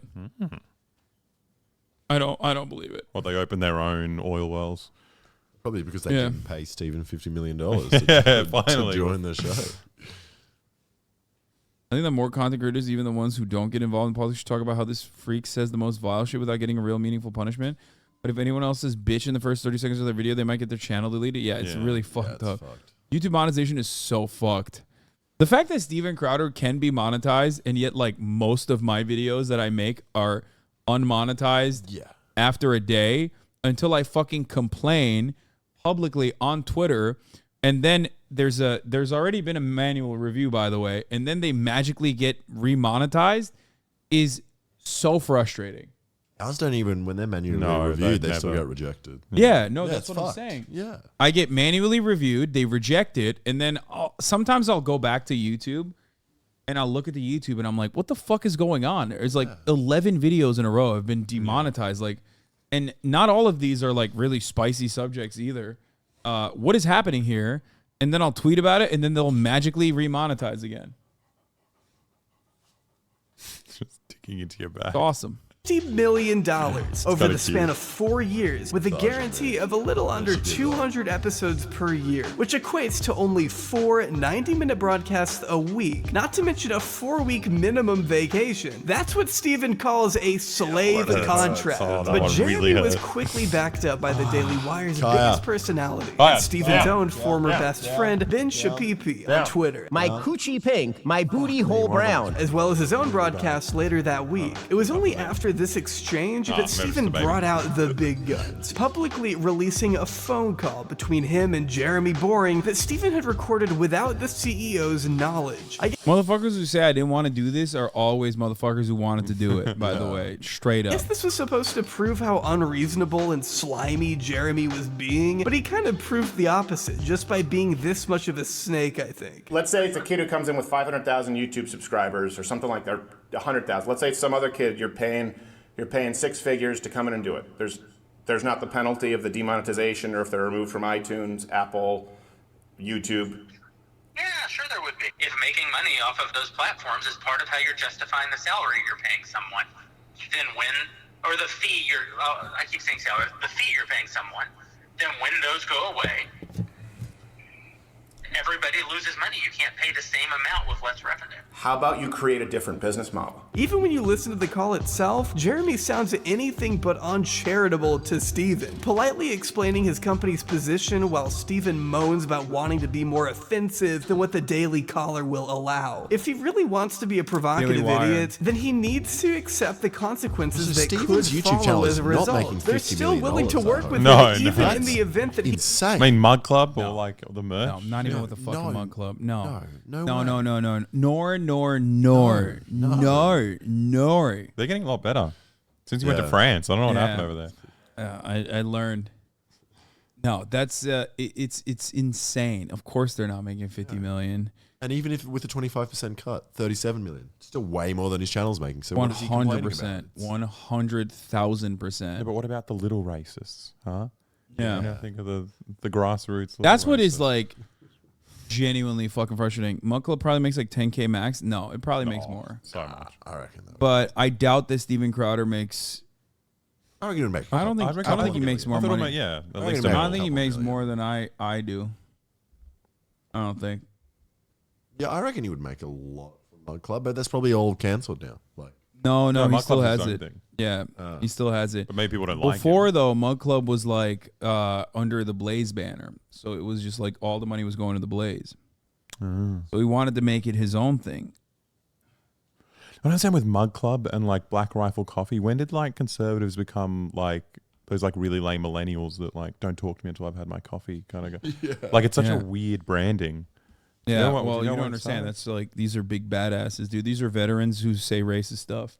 And love coffee. Everybody loves coffee. Come on. He gets banned. It would just equate to a marginally smaller profit, 25% less. This isn't about big tech, it's about business. And the reality that when you play stupid games, sometimes you win stupid prizes. You just can't expect a company like the Daily Wire to abandon all of its interests just to accommodate your annoying edginess. Calm down and grow the fuck up. But it only got pettier from there, with Ben doubling down his support for Jeremy, tweeting, "It's nasty to attack my company and Daily Wire Plus host as a big con by lying about the meeting of a non-binding term sheet. It's despicable to plan weeks in advance to attack my best friend and your friend by setting up and secretly taping a phone call, all to grow your email list." Sorry, that's the best Shapiro voice I can do. And I'm not done, so get used to it. Prior to October 5th, Steven's agent requests we send an offer. October 5th, we submit a non-binding term sheet. November 2nd, Steven tells Jeremy he wants $30 million per year and us to send him a new offer, refusing to redline the term sheet. November 14th, we told Steven we couldn't do that. December 12th, Steven apparently registers stopbigcon.com, knowing he's leaving the Blaze, and that we haven't provided him an offer to his liking. Steven needed a plan. Attacking us was the plan. December 15th, Steven announces he's leaving the Blaze. January 7th, Steven texts Jeremy in friendly fashion to ask if they could talk. January 9th,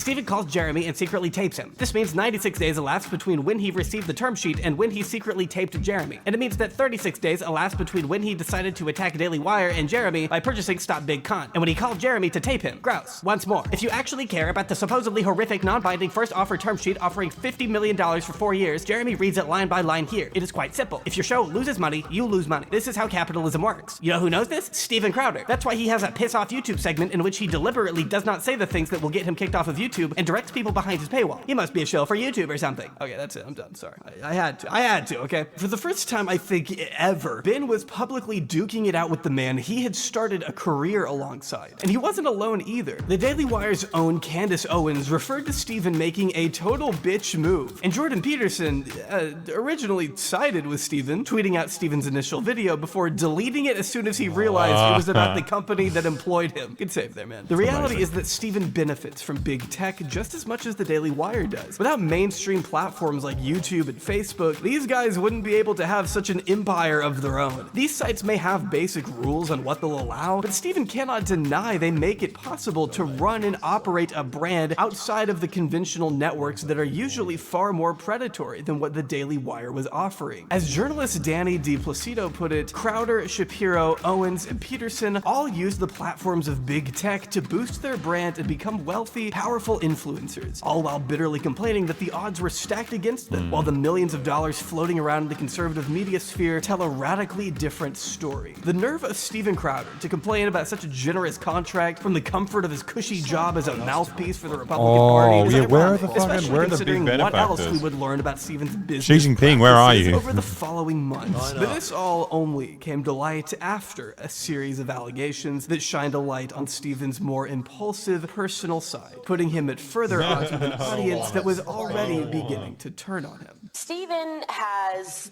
a lot going on. Yes, it's the best way to say it. There's a lot going on, and that should be clear because people don't do stuff like this if there's not a lot going on in their life. I would like to implore my audience and everybody that is paying attention to the situation. I don't want not to go into condemn him, cage. but to pray for him. After a you cryptic can't message put her in. from Candace Owens hinting at some kind of personal difficulties in Stephen's life that would explain his recent falling out with the Daily Wire, Stephen took to his own channel to publicize his divorce from his wife, Hillary. But if you've watched this video already, you know it's kind of fucking strange. Let's go through it. Since 2021, I've been living through what has increasingly been a horrendous divorce. Now, let me say on the outset, to be clear, there is no infidelity, any kind of physical It's just abuse so at all on wild to either not think side. about the optics of anything And he's no, doing. Like, this he's was just not, so convinced that he's my right. choice. My then wife decided that she didn't want to be married anymore. And in the state of Texas, that is It's enough. completely permitted. And I still believe that children need a mom and a dad. They don't Like divorce ask is the horrible. husband if the woman's But allowed in to today's divorce legal him. system, my beliefs don't matter. In Texas, divorce is permitted when one party wants it. Period. So one of the first things you'll notice is Stephen's repeated mentioning of no-fault divorce laws in Texas, which allow either party to leave a marriage without cause, which as many have noted is kind of a really weird thing to bring up given the context here. Like, how are we supposed to read that exactly? Do you want your wife to stay with you against The her government will? should Should she keep not my be wife married to allowed me. to leave? This is the implicit message a lot of people picked up on in insane. this video, but I learned it also tracks with statements he's made in the past. Oh, the If big you ball, the big devalue dick. marriage to nothing more There than you a go. hopeless endeavor, well, then you open the floodgates. It doesn't matter. You can have no-fault divorce laws. And, you know, I think it's a Alexa big was argument eating you all the hear all the bull time. And it follows a bizarre pattern of men today becoming increasingly critical of no-fault divorce, even in abusive situations. A year into Oh, the I hate these relationship, guys. it gets really, really abusive. Oh, that's fucking You- destiny. From both. That destiny, anyone, yeah. anyone really. Go I mean, on. it happens. Go on, I'm go just- on. My point is, I'm Hypothetically. just, yeah, even though it might be rare from what you guys think, It is. Go on. if it would happen, what would you recommend for those people to do? Would they divorce, or do you want them There to are so many guys on Just that look side. at this I mean, that's not a real podcast. even though it might be like physically abusive? You got to endure. People are too. You want to stick in the People relationship? are as just. opposed to- I mean, look, people I'm gonna be nowadays honest. are just everybody quits. Everybody gives up. It's too hard. I'm this XYZ. This is why I'm special, so I can fuck up this entire situation based upon me being special. It's just a very strange thing for Stephen to harp on like this the much. hustler. Just like how he feels the Yeah, need to the clarify that mentality his of it for a kids relationship. had nothing to do with the separation. Now, in all this, one thing I want to be really clear about is certain. True north here is that my children are blameless. Completely without fault. Thank God you cleared that one up. For a minute You there, I was thought you convinced your 2-year-old twins were the culprits. I'm glad you put those rumors to bed. Stephen ultimately wants everyone to know that this Yeah, they divorce is not Googled something and gaga'd he way too wanted, fucking despite hard, it being dude. alleged after the fact that Hillary only filed for divorce in December 2021 after she learned Stephen had been talking to divorce lawyers himself a month prior, so that's all a bit questionable. But you know, I'm not exactly he's one to just take curious. He's Stephen looking to crack a Crowder's lawyer word for at no face reason. value at this point. In fact, he's so incapable of taking a sliver of accountability, the only thing he blames himself for is picking wrong. She wanted something else for her life. That's not my choice. She simply wanted out, and the law says that that's how it works. Now, of course, Again, he just keeps saying that, like, he keeps saying it like he wishes the law would not allow her to leave. That's very strange, man. It's small government unless someone personally wants to break up with me. Then they Then should we be sent want to jail. big government. They should be sent to jail, but we should also still be together. Yeah. Yeah. She put Of in course, jail look, with I me. get it. There are multiple sides to every story, but one thing that is undeniable in this case is that it's no one's fault but my own in that I picked wrong, and that's certainly That's not the only thing I did wrong here. I picked the wrong woman. the fault of my children. Yeah, I don't think that's the issue here, but yeah, well, whatever, man. Stephen spends the rest of the video accusing Candace of extortion, which she didn't exactly take kindly, to say the least. Steven Crowder on election night was our friend. He was on the backstage with all of us, laughing, having a great time. He even sent me a retrospectively very flirty message thereafter on Instagram about how nice I looked on election night, even though I didn't respond to it. It's very erratic to go from being friends with somebody, being with them on election night, laughing, having a great time, to suddenly wanting to ruin their entire company. This is what I was thinking. This is a broken man who is on some sort of a spiral. It is likely his divorce that led to this moment. He's acting erratic, he's acting panicked, and this at least gives us some sort of an excuse for why he behaved this way. I then went onto my platform and I said, pray for Steven Crowder, honestly, because that's what he needs. He needs a prayer. And apparently, nobody... She said, bless her heart. That's what she did, which is like a very common Southern thing to say for those of you who don't know, the Australians. You know that? You know that saying? Like, oh, bless your heart. Yeah, when you say like bless your heart, it means like fuck you. Yeah, yeah. You fucking piece of shit. I saw the other day this dude was like abusing a server. At a restaurant. Yeah. And there was going off, and then at the end he walks off and says, God bless you. Yeah. And I'm just like, what? Yeah, that's nice how thing? Christians operate. They'll say like bless your heart. He's answering those prayers right now because he's still acting erratic. He's now upping the ante and suggesting that This guy, you root? Yeah. Yeah, That's essentially what he asked her on election day. It's weird. It's like this server came up and said, do you root? Do you root? I reckon I root heaps. I root heaps. And you sound like an Australian fuckboy. Can you say that? I root heaps. I root heaps. I root heaps. Yeah, that's... I thought he wanted me to say it. Yeah, you can say that. It's, I wrote heaps is a very normal thing. I root heaps. Or you could say he roots heaps. If someone fucks a lot, you say he roots heaps. Yeah. Alexa, he roots heaps. I extorted him. I will not take that lightly. Another detail that Stephen miraculously forgot to include in this video is that Hillary made a specific and private request via attorney that he not discuss their divorce publicly at all, according to Yashar Ali, whose Substack article we will be discussing in depth. This article, of course, was published alongside the now infamous Ring camera footage, in which it's Stephen crazy can be that he seen just had verbally access to this accosting by his the wife wife. in summer 2021, while she was still pregnant The wife. with The their family of the like, wife. you've discussed it some publicly, kind of cartoonish villain as he chomps away at a cigar and barks orders at the soon-to-be mother of his children, demanding she fulfill her wife's duty. Bro, she is literally barefoot and pregnant, which is like another common conservative trope. It's like women need to be barefoot and pregnant in the kitchen. And it is wild that he is just like screaming like a baby at his insanely pregnant wife. Yeah. And arguing why she isn't allowed to take their one car to the store, as if this is some kind of change my mind segment. It's not weird to have a camera there at all. What are you talking about? It's an entry point into the house. It is the most normal place to have a camera. If you're making 50 million in 4 years, I'm pretty sure you need cameras around your house. Yeah. Because I would want to break in there.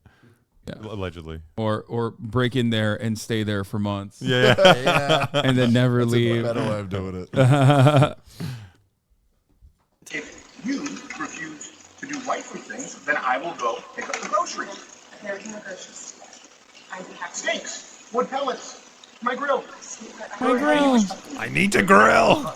Steven, You're not taking the car. Steven, You are not then I taking will ask them to pick me up. Would you like me to ask? Oh, that's right. It's not about Steven. Get an Uber. Watch it.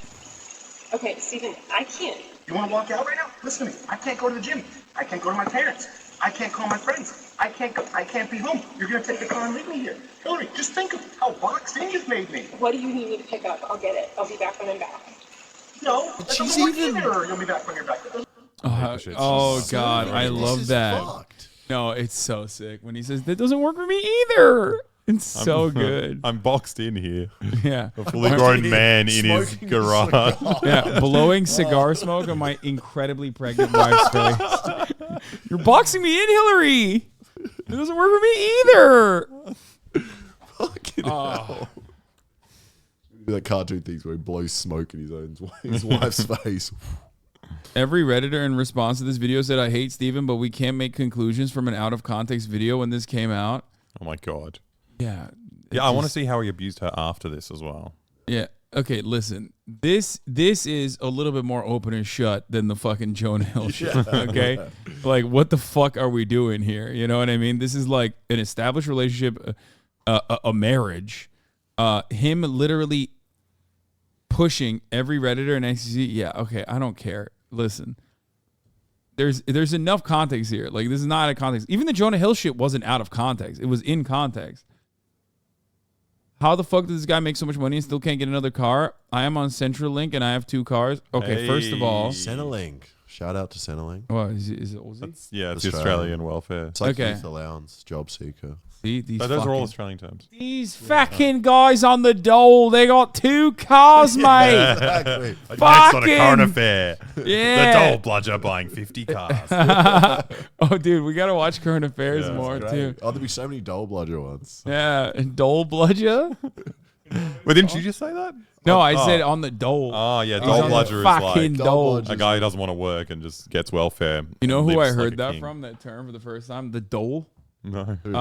What's the guy? Revolve, the fashion guy, the manager. Oh, that's the first time I ever heard. Yeah, The dole. like welfare being referred to as the dole. Yeah, they say it in England as well. Yeah. The fucking dole. Good on ya, numpties fair dinkum. What? That's not Australian. Numpties is a thing, but I only started hearing it recently. The fuck is fair dinkum? Fair dinkum. Ah, fair dinkum's good. It just means like, well, Just I don't means know. good. Yeah. So that's fair dinkum. It's like good. It also sometimes means authentic. It's like a fair dinkum I Aussie. realize how dumb fair dinkum Yeah, sounds. yeah. It's mainly good. It's not a joke either. It's Australian is Fair so dinkum. strange. Fair dinkum. What Australian hood are they from? For the record, Zero, the reason why he has 1 car, this is speculation, but we think it's it's Control. reasonable to speculate, but it's possibly for control. Yeah. Like, cause dude, he's definitely rich enough to have 2 vehicles. Okay, come on, like, come the fuck on. Pick up. I'll get it. I'll be back when I'm back. No, that doesn't work either. You'll be back when you're back. I love that. I had to run it back. I had to run it back. It doesn't work either. It doesn't work either. Now, this is another point of contention. Many What does he have want her to rightfully do? been quick You want to her to get your question. groceries Why but not the leave? f does Steven Crowder, a man worth tens of millions of dollars at least, have only 1 car to split between him and his wife? All we can do as outsiders is speculate. But it has been said how abusers tend to keep just 1 car at the house as a way to stifle their partner. Like, if Jonah Hill had 1 car for him and his girlfriend, it's over. You know what I mean? That's the We get one. that's surfboard. where I draw the line. That's where I know the red flags are enough for me to be like, okay, he's doing it on purpose. Mobility and independence, forcing them to stay reliant on their abusive spouse, which makes it harder to escape an abusive situation, That is a both stinky mentally penis. and logistically. Regardless, Steven watched it, insists huh. his wife, who is 8 months pregnant with twins Sorry, at I this thought- point, might It's like smoky almost. it's you don't want it to be smoky. No, no, it's not. but it is. It's a stinky penis. that bull had It's a dick fair cheese, dinkum, dude. It's stinky really bad. It's not fair dinkum. No, that's not fair dinkum. No, it's not fair dinkum. and I emphasize, should take an Uber for the errands he insists she complete, which include fetching steaks and grill pellets for her husband. She's literally doing this for grill him, pellets would and be he hard still if is you're sitting pregnant. here treating her like a misbehaving child, expressing her. The other thing was also that he wanted her to like give the dog the medication, like the cancer meds that the dog needed, but like because she's pregnant, she was like, I don't want to touch this medication because like they usually say like on it like, you know, don't handle this if you're pregnant. Most medication will have something like that. Oh, here it is on the screen. Never mind. Demanding that she handle medicine for his dog she was concerned was toxically Her pregnant. concern that the dog food she'd be dealing with could potentially be harmful for pregnant women. Not that Steven would care about any of that. He's smoking a fucking cigar in front of a pregnant woman, for God's sake. So much for caring about the safety of the unborn, huh, Steven? Yeah, Those are his exactly. own children he's hurting. If that's any indication of what an amazing My father kids he'll did turn nothing out wrong. to be. I mean, it's frankly hard I not to smoked get them mad out of my here. wife's In the video, Yeah. Steven becomes They did nothing wrong. They're a little fucked up. They are now unfortunately disabled because I smoked cigars all the time around my pregnant wife, but it's Gave okay. them dog cancer medication. Yeah. is more agitated as he asks if Hillary's feeling some constraint and says if she takes the car to, again, get his groceries, then he won't be able to go to the gym, see his parents, or his friends. Just tragic stuff. But you know what would solve that? Using a fraction of your wealth to buy a second car, maybe. I don't know. Stephen goes on to demand Hillary show him respect and that discipline is the only way she's getting out of this, whatever the hell that means. She's an adult woman, not a dog. The only way out of this is discipline and respect. This is fucked. I feel like it's disgusting. This is just bad. I also think it's really weird that he's just like smoking a cigar at 12:37 in his backyard. But I guess like, is that a good time to smoke a cigar? Yeah. Like, why the fuck do you smoke a cigar by yourself in your backyard? Is it like addiction? Yeah, it's also no, it's not. Smoke a cigarette like a normal human. What the fuck? Yeah, the cigar's a big manly thing. But yeah, if no one is there to see you smoke it, why would you do it? No, people like the taste. I was addicted to cigars. We're addicted to Cigars? Yeah. Why, really, were you really LARPing dumb as a story. Cuban revolutionary? Yeah, really. Of No, course. I was on exchange in Colombia, and I was going to go to Cuba, and I was like, I'm going to smoke cigars there, but I don't want to be like an idiot gringo who doesn't know how to smoke them. So I'm like, I'm going to practice every day, practice smoking a cigar, and then after 30 days, I was like, oh wait, I'm just addicted to cigars now. Turns out you can't practice smoking. Get addicted. You just become a smoker. I had that with meth and heroin. I was like, I'll practice a little bit. Yeah. So I look impressive while doing it. Yeah, when you were coming to America? Yeah. Just addicted. We're actually the meth capital, Australia. Oh, really? Yeah. Aren't you guys the gambling capital too? And that. Yeah, it goes hand in hand. Everyone on meth is a winner. True. Out of it, we're at an impasse. We are at an impasse. Good. Because you can't have any discipline. Yeah. There you go. She's going to buy you shit. I don't give up to You give up so easily. I just said the only way out of this is discipline and respect. You said, then we're at an impasse. Stephen, no, we are at an impasse. Hillary assures Good on Stephen her. that she loves him and is committed to their marriage, but Stephen not only replies with "I don't love you," he insists that if she were truly committed, she'd put on gloves to deal with the toxic dog medication. And I need some space. We need to just talk and baby for a little bit, okay? I love you. I love you very much. I don't love you. That's the big problem. I've never Whoa. received love from you, and the fact is, when I go, look, Bitch I need made. to do A, B, C, and D, you just be disciplined about it, you go, no. I'm gonna take her But I out love to you more than pee. life itself. Maybe she Okay. needs to pee. Where is her? Put on some gloves. No. But I love you more than life itself. That's not up fair. there. It's not fair, and it's disingenuous. Become someone, listen to me, day in and day out, worthy of a wife. No, not as a wife. I didn't say as a wife. As a wife. Hillary, come on now. I'm not gonna engage. I'm not gonna engage anymore. And as Hillary calls his abuse sick, Stephen snaps back with a stern "watch it." I love you, but Stephen, your abuse is sick. Watch it. It's sick. Watch it. Yeah, watch it's fucked. And watch it. I'm gonna let go. I'll get what you need me to get. The two eventually head inside, where Stephen and Hillary have both confirmed that Stephen shouted the words "I will fuck you up" before Hillary took the car and retreated to her parents' house, afraid for what Stephen could have done had she stayed in the home. I'll get text me what you need. I'll get you what you need. Why are you? I mean, I was gonna say, why is she not in prison? I guess if you didn't I love you. actually beat her. I'm committed to you. It was just so fucked. How is she still saying "I love you" after someone says "I'll fuck you up"? Are you committed enough to do those things? I'm not trying to. Are you committed enough to do those things? You're not committed to anything. You're not Why committed is to he anything. not doing it? You just said I love you. I'm committed to it. Walk the dogs. Put on some gloves. I need to. Walk the dogs. Put on some gloves. Are you committed enough to do those things? Are you committed enough to do those things? Are you committed enough to do those things? Walk the dogs while I sit here and smoke a cigar. Put on some gloves.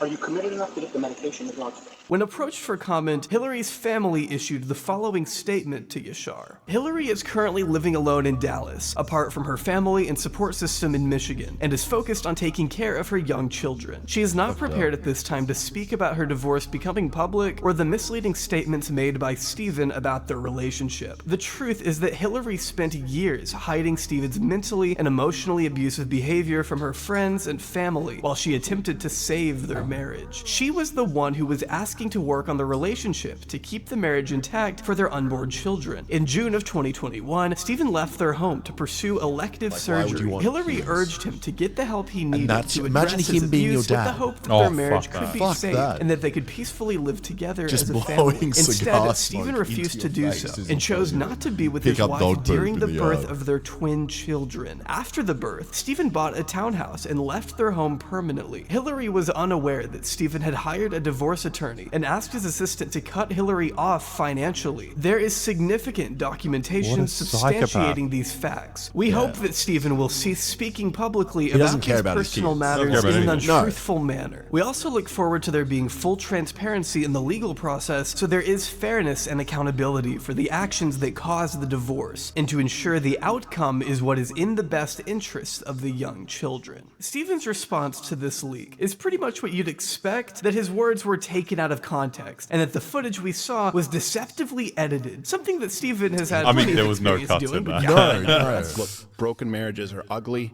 and in them people do ugly They made her things. look more Myself, pregnant than of she actually course, was. Yeah, They come made her on. belly I bigger. wasn't smoking a cigar that hard. There wasn't that However, much smoke. Yeah. Due to recent That was green screen misleadingly smoke. edited leaks to the tabloid press without context and not subject to consequences of the court. I'm just wondering what context could justify threatening to f up your pregnant wife. I'm curious if Stephen has a defense for that. So today, I have filed a motion to officially unseal all files as they relate to the matter of legal I remember him saying records, this. I don't remember anything finances, coming of it. relevant medical records, including mental health history or evaluations, depositions, and any She's motions or crazy, sanctions everybody. She's from the crazy. courts of Texas. I will not be leaking private marital information to the press, but if the privacy agreements are not... But also at the same time, I will will. subtly imply that I'm going to do exactly that, and also mention to everybody that wants to speculate that I am, you know, I'm claiming that my wife is crazy. Respected by all parties, I will address all that is a matter of irrefutable legal record in full context next week. But some of the supporters he still has left have made the argument that, well, all marriages are hard. One example of an argument isn't enough evidence of abuse, though Yashar, who publicized the video in the first place, goes on to cite a series of text and audio messages from Stephen that he personally reviewed before publishing his story, of which Stephen reportedly admitted numerous times to having a volcanic temper, and that he has been working to control it through therapy. Though at one point in the audio messages, as Yashar testifies, Stephen Crowder gets upset because he is frustrated that he is not getting enough credit for not having lost his temper for months, but adds that he can't promise he won't lose it again. Haven't beaten my wife in Another months. point to note here is Congratulate that me, Stephen and his wife please. exchanged a series of messages the day before the birth of their twins, in which Hillary pleaded Video's for Jay their Aubrey's husband video one chat. last time, stating, "Stephen, I'm afraid of you and your rage. You are scary. You scare me. I want to heal things, but you have to take responsibility. Stop Clout blaming chasing. others." His wife was clout chasing.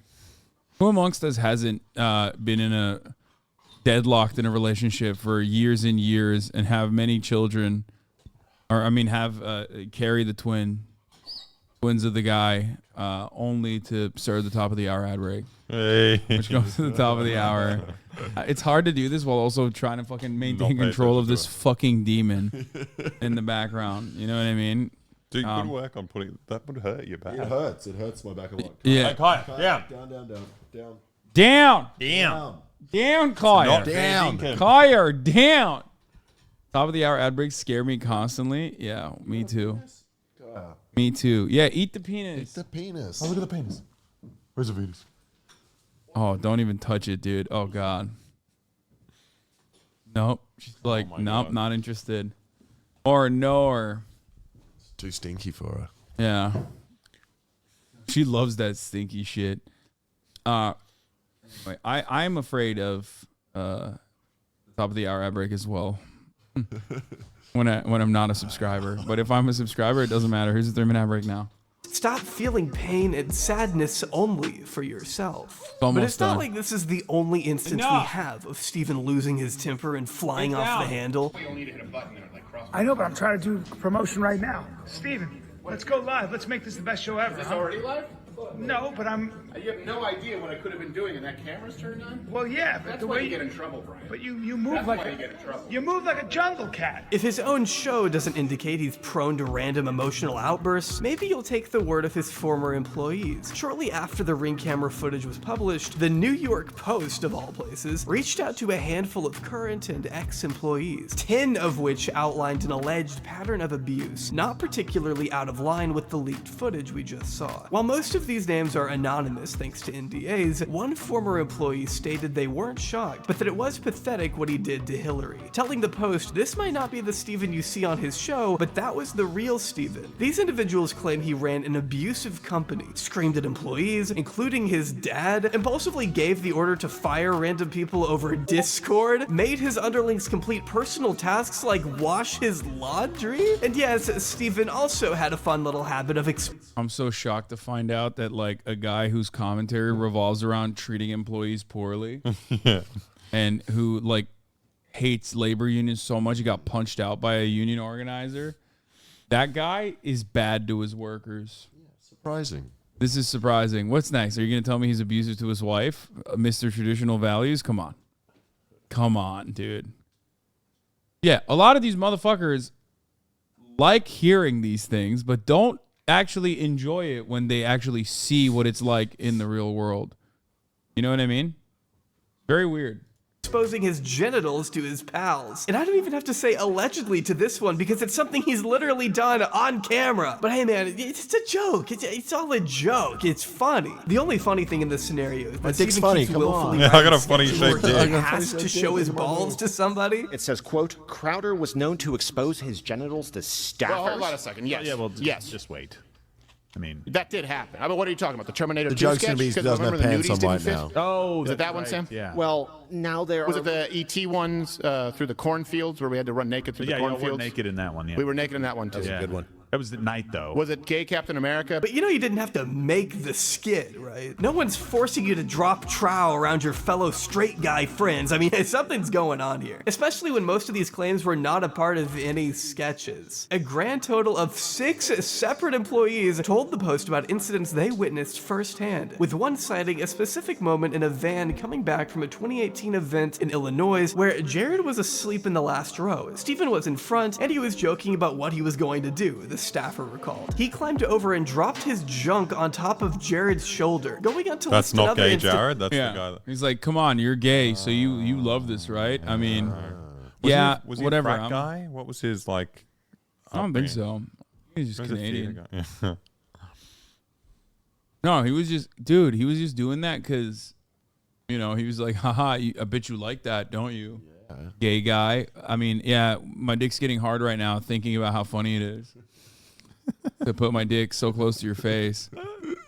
Yeah. It's just what boys do, you know? It's That's just true. boys. Just boys having fun. It's just a funny joke, man. Yeah.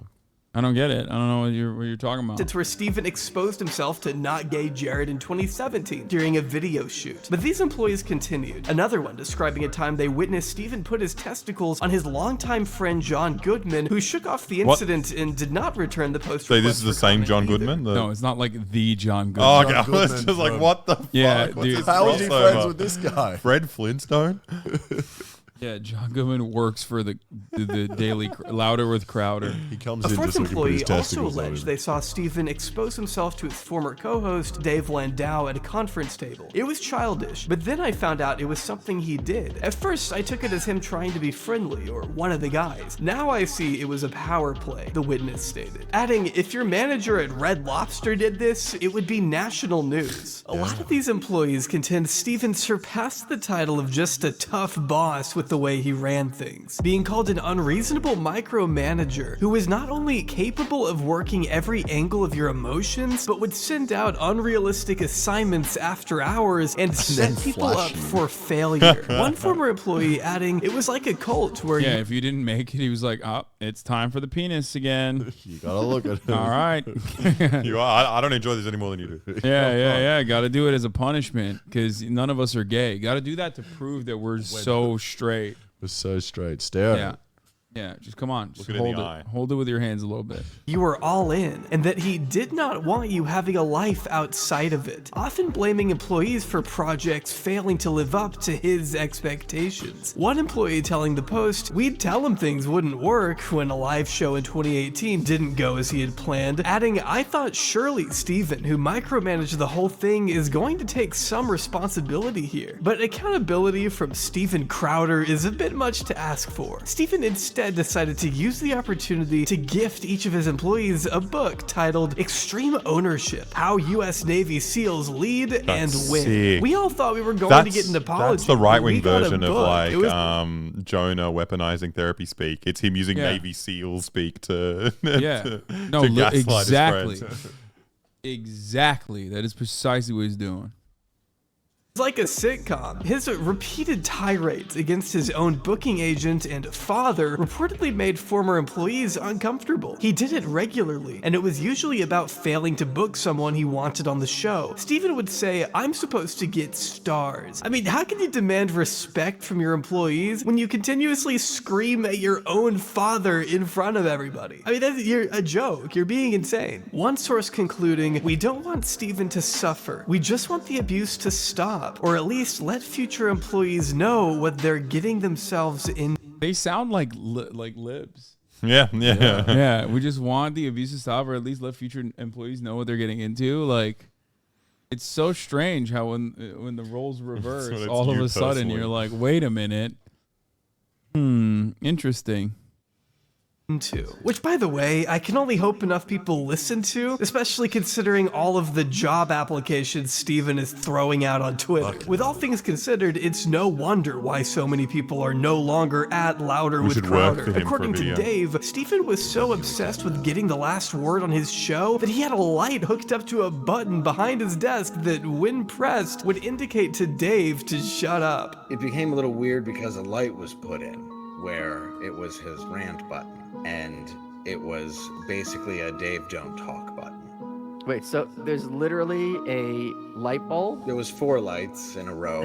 There were and when 3 it- lights. I'm serious. And when it was hit, I wasn't supposed to talk, and they Do you said, It's just like, bro, you literally did that for years.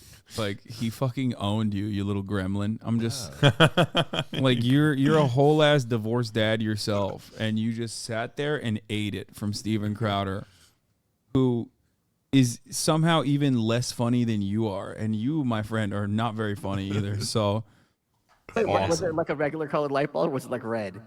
it was like a yellow, a Okay. pretty bright yellow, like like yield.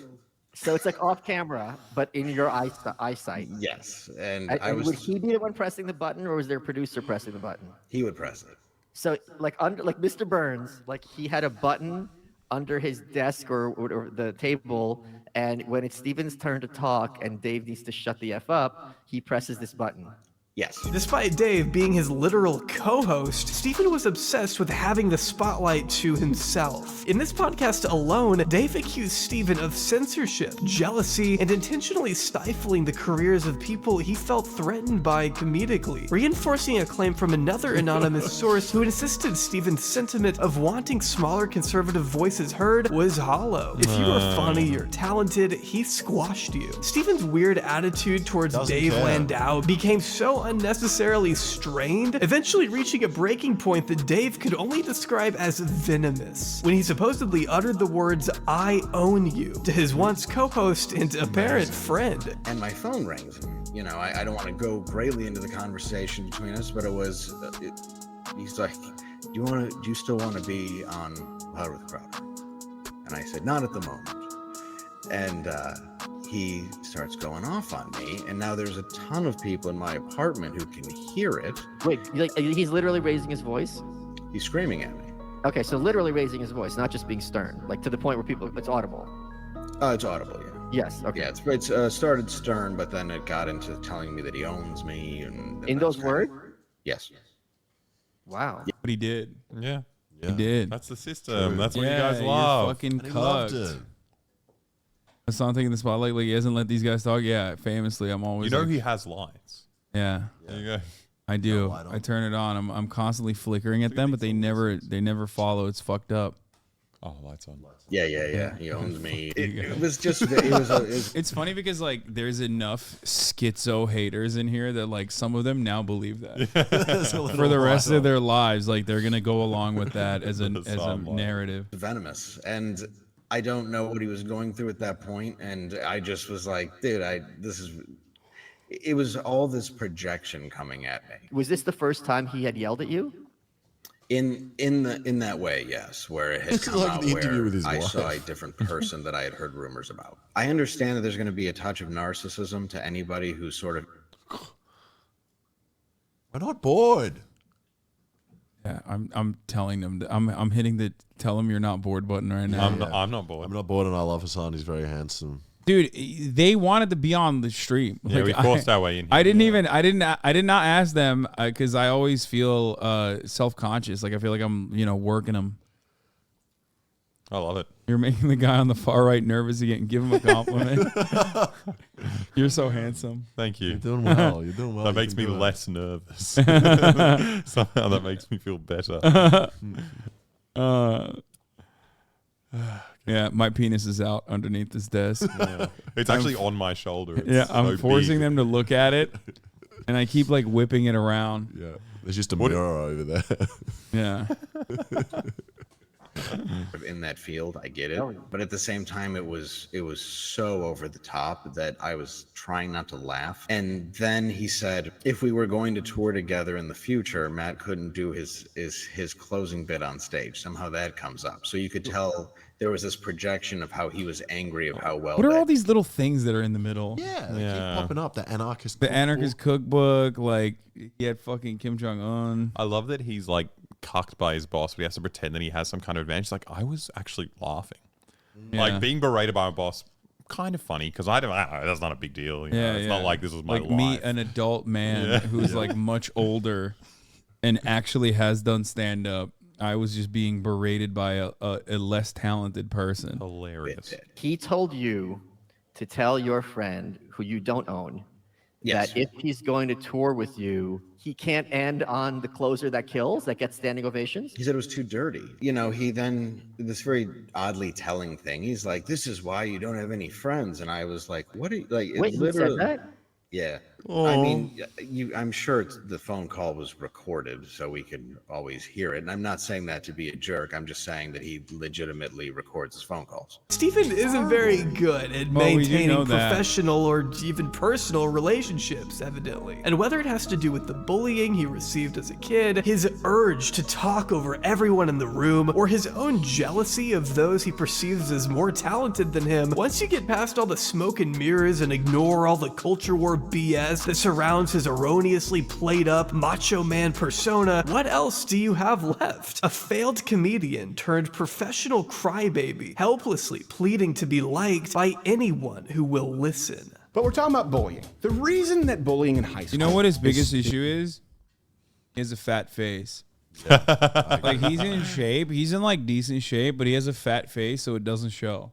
Yep. That's my issue too.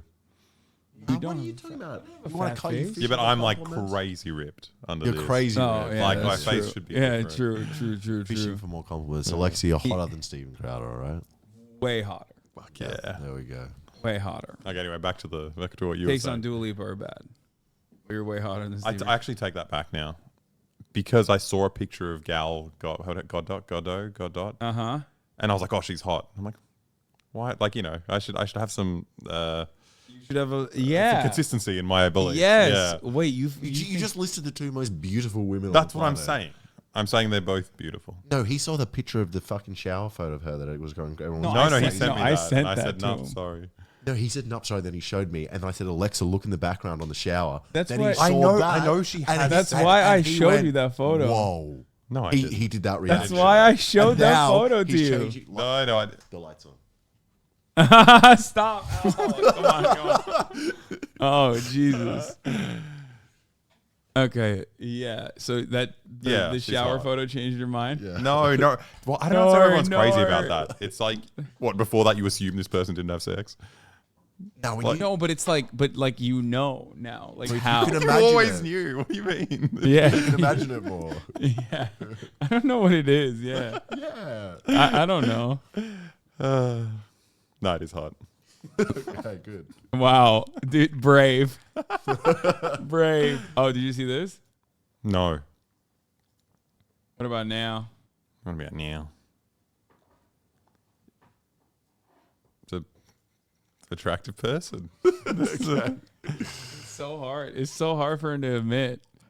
Why? He's never. I know why, because she's an Albanian nationalist, and so am I. Little does he know.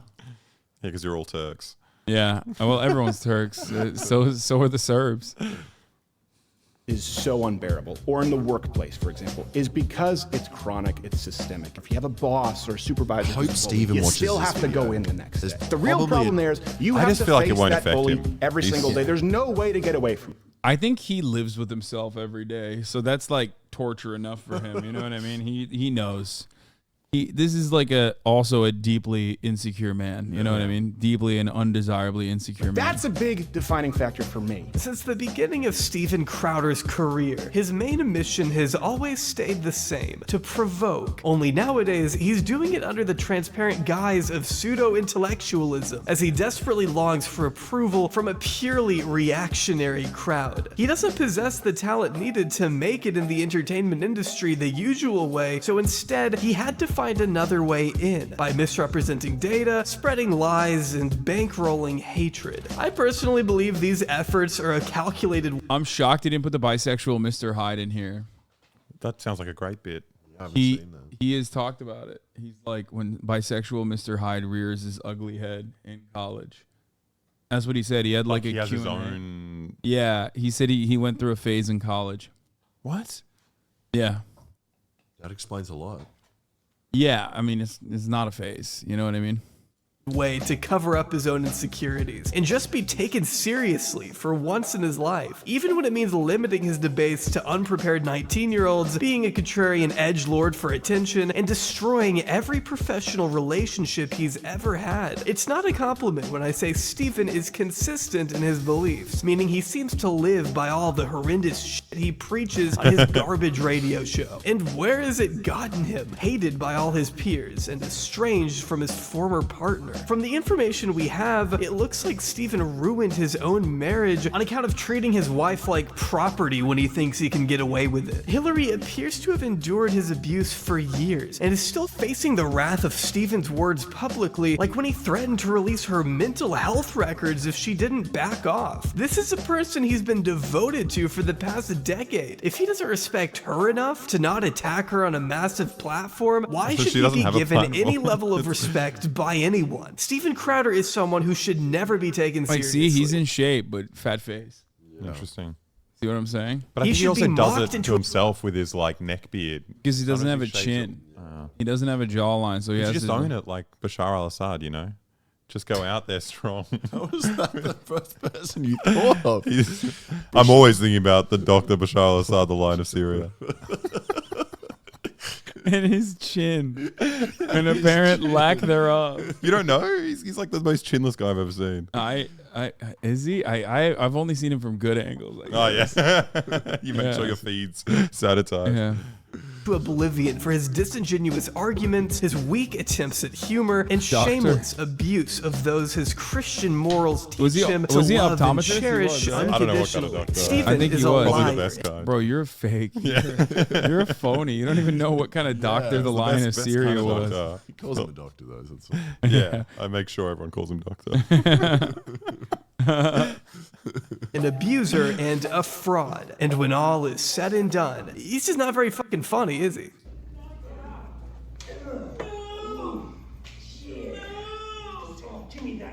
Yeah, what's the joke here? Keep on, keep running.